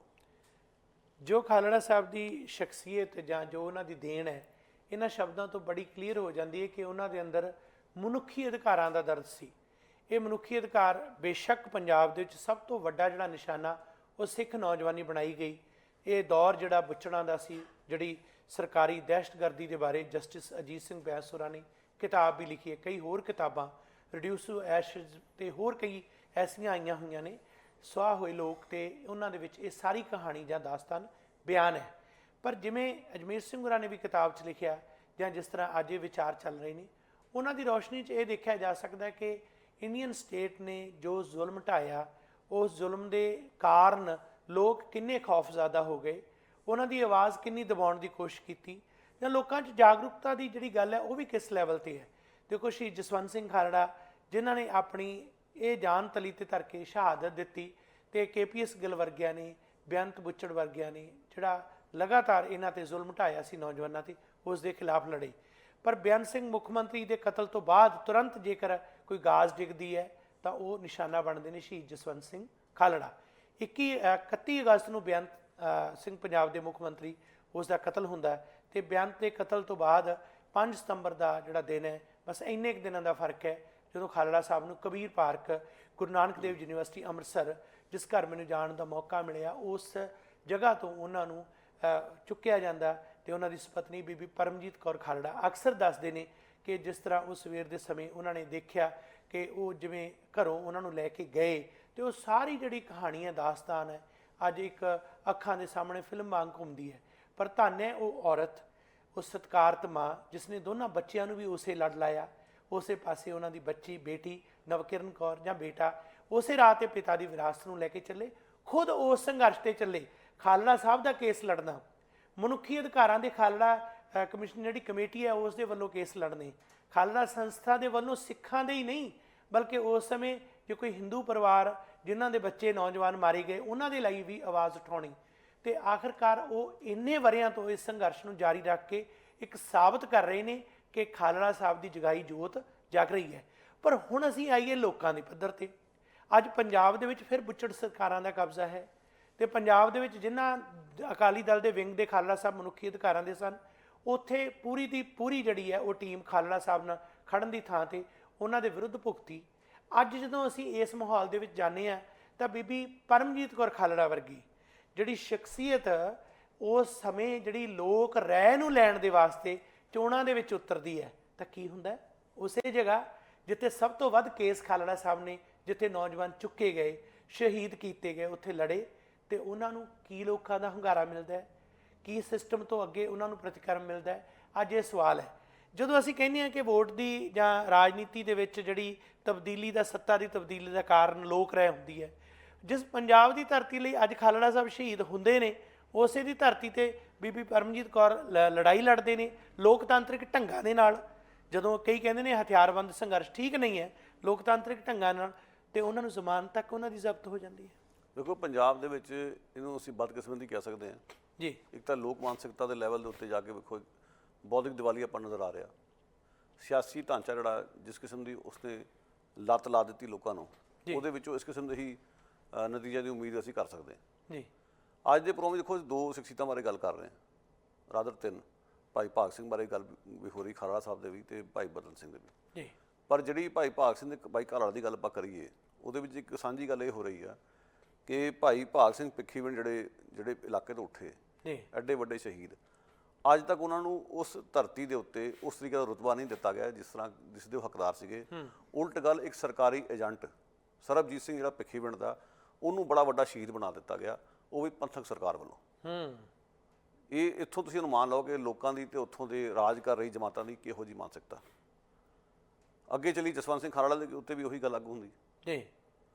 ਜਸਵੰਤ ਸਿੰਘ ਖਾਲੜਾ ਜਿਸ ਧਰਤੀ ਦੇ ਸ਼ਹੀਦ ਹੋਇਆ, ਜਿਸ ਧਰਤੀ ਦੇ ਲੋਕਾਂ ਲਈ ਸ਼ਹੀਦ ਹੋਇਆ, ਉੱਥੋਂ ਦੇ ਲੋਕਾਂ ਨੇ ਉਸ ਦੀ ਕਦਰ ਨਹੀਂ ਪਾਈ, ਔਰ ਵੋਟਾਂ ਦਾ ਸਮਾਂ ਆਇਆ ਤਾਂ ਵੀ ਇਸ ਦਾ ਕੋਈ ਲਿਹਾਜ਼ ਨਹੀਂ ਕੀਤਾ ਗਿਆ ਕਿ ਇਸ ਵਿਅਕਤੀ ਦੀ ਪਤਨੀ ਨੂੰ ਵੋਟਾਂ ਪਾ ਕੇ ਅਸੀਂ ਇੱਕ ਸੰਦੇਸ਼ ਭੇਜੀ ਕਿ ਅਸੀਂ ਹਿਊਮਨ ਰਾਈਟਸ ਦੀ ਲੜਾਈ ਦੇ ਵਿੱਚ ਅੱਜ ਵੀ ਉਹਨਾਂ ਨਾਲ ਖੜੇ ਹਾਂ। ਉਲਟਾ ਉਹਨਾਂ ਲੋਕਾਂ ਦੀ ਗੱਲ ਸਹੀ ਸਾਬਤ ਹੋ ਰਹੀ ਹੈ ਜਿਹੜੇ ਬਾਰ-ਬਾਰ ਕਹਿ ਰਹੇ ਜੋ ਹੋਇਆ ਉਸ ਨੂੰ ਭੁਲਾ ਦਿਓ, ਜਿਹੜੇ ਕਹਿ ਰਹੇ ਕਿ ਉਹ ਸਮਾਂ ਵਿਹਾ ਚੁੱਕੀਆਂ ਗੱਲਾਂ ਨੇ, ਅੱਗੇ ਤੁਰਨ ਦਾ ਆ ਚੁੱਕਿਆ। ਤਰੱਕੀ ਦੇ ਗੱਲਾਂ ਕਰਕੇ, ਮਤਲਬ ਜਦੋਂ ਅਸੀਂ ਡਿਵੈਲਪਮੈਂਟ ਦੀਆਂ ਗੱਲਾਂ ਕਰਕੇ ਲੋਕਾਂ ਨੂੰ ਪਿਛਲੇ ਜਿਹੜੇ ਇਤਿਹਾਸ ਤੋਂ ਬਿਲਕੁਲ ਹੀ ਉਹਨਾਂ ਨੂੰ ਪਾਸਾ ਵੱਟਣ ਵਾਸਤੇ ਮਜਬੂਰ ਕਰ ਰਹੇ ਹਾਂ, ਉਹੋ ਜਿਹੀਆਂ ਗੱਲਾਂ ਕਰਨ ਵਾਲੇ ਸਿਆਸਤਦਾਨਾਂ ਦੀ ਇੱਕ ਤਰੀਕੇ ਨਾਲ ਜਿੱਤ ਹੋਈ ਹੈ।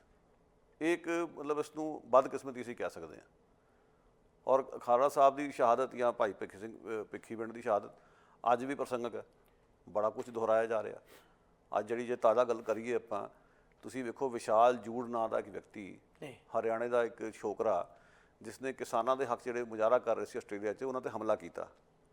ਉਸਨੇ ਆਪਣਾ ਗੁਨਾਹ ਸਵੀਕਾਰ ਕਰ ਲਿਆ ਆਸਟ੍ਰੇਲੀਆ ਵਿੱਚ, ਔਰ ਆਸਟ੍ਰੇਲੀਆ ਦੀ ਅਦਾਲਤ ਨੇ ਉਸਨੂੰ ਹਲਕੀ ਸਜ਼ਾ ਸੁਣਾਈ ਕਿ ਪਹਿਲਾਂ ਹੀ ਅਪ੍ਰੈਲ ਤੋਂ ਲੈ ਕੇ ਹੁਣ ਤੱਕ ਹਿਰਾਸਤ ਵਿੱਚ ਬੈਠਾ ਹੋਇਆ ਹਾਂ ਔਰ ਹੁਣ ਉਸਦੇ ਡੀਪੋਰਟੇਸ਼ਨ ਵੀ ਹੋਣ ਦੇ ਸਾਰ ਨੇ ਕਿਉਂਕਿ ਉਹਦਾ ਵੀਜ਼ਾ ਐਕਸਪਾਇਰ ਹੋ ਚੁੱਕਿਆ ਸੀਗਾ। ਹੋਇਆ ਕੀ ਕਿ ਜਦੋਂ ਆਹ ਸਾਰਾ ਕੁਝ ਹੋਇਆ ਵਾਪਰਿਆ ਤੇ ਹਰਿਆਣਾ ਦੇ ਮੁੱਖ ਮੰਤਰੀ ਨੇ ਬੜੀ ਬੇਸ਼ਰਮੀ ਦੇ ਨਾਲ ਤੇ ਬੀਜੇਪੀ ਦੇ ਨੇਤਾਵਾਂ ਨੇ, ਜਿਵੇਂ ਇੱਕ ਸਿੱਖ ਬੀਜੇਪੀ ਨੇਤਾ ਵੀ ਹੈ ਤੇਜਿੰਦਰ ਬੱਗਾ, ਬੜਾ ਹੁੱਭ ਕੇ ਉਸਦੇ ਹੱਕ 'ਚ ਬਿਆਨ ਦਿੱਤਾ ਕਿ ਉਸ ਨੂੰ ਰਿਹਾ ਕੀਤਾ ਜਾਵੇ, ਉਸ ਨੂੰ ਤਿਰੰਗਾ ਵਾਰੀਅਰ ਦਾ ਦਰਜਾ ਦਿੱਤਾ ਜਾ ਰਿਹਾ।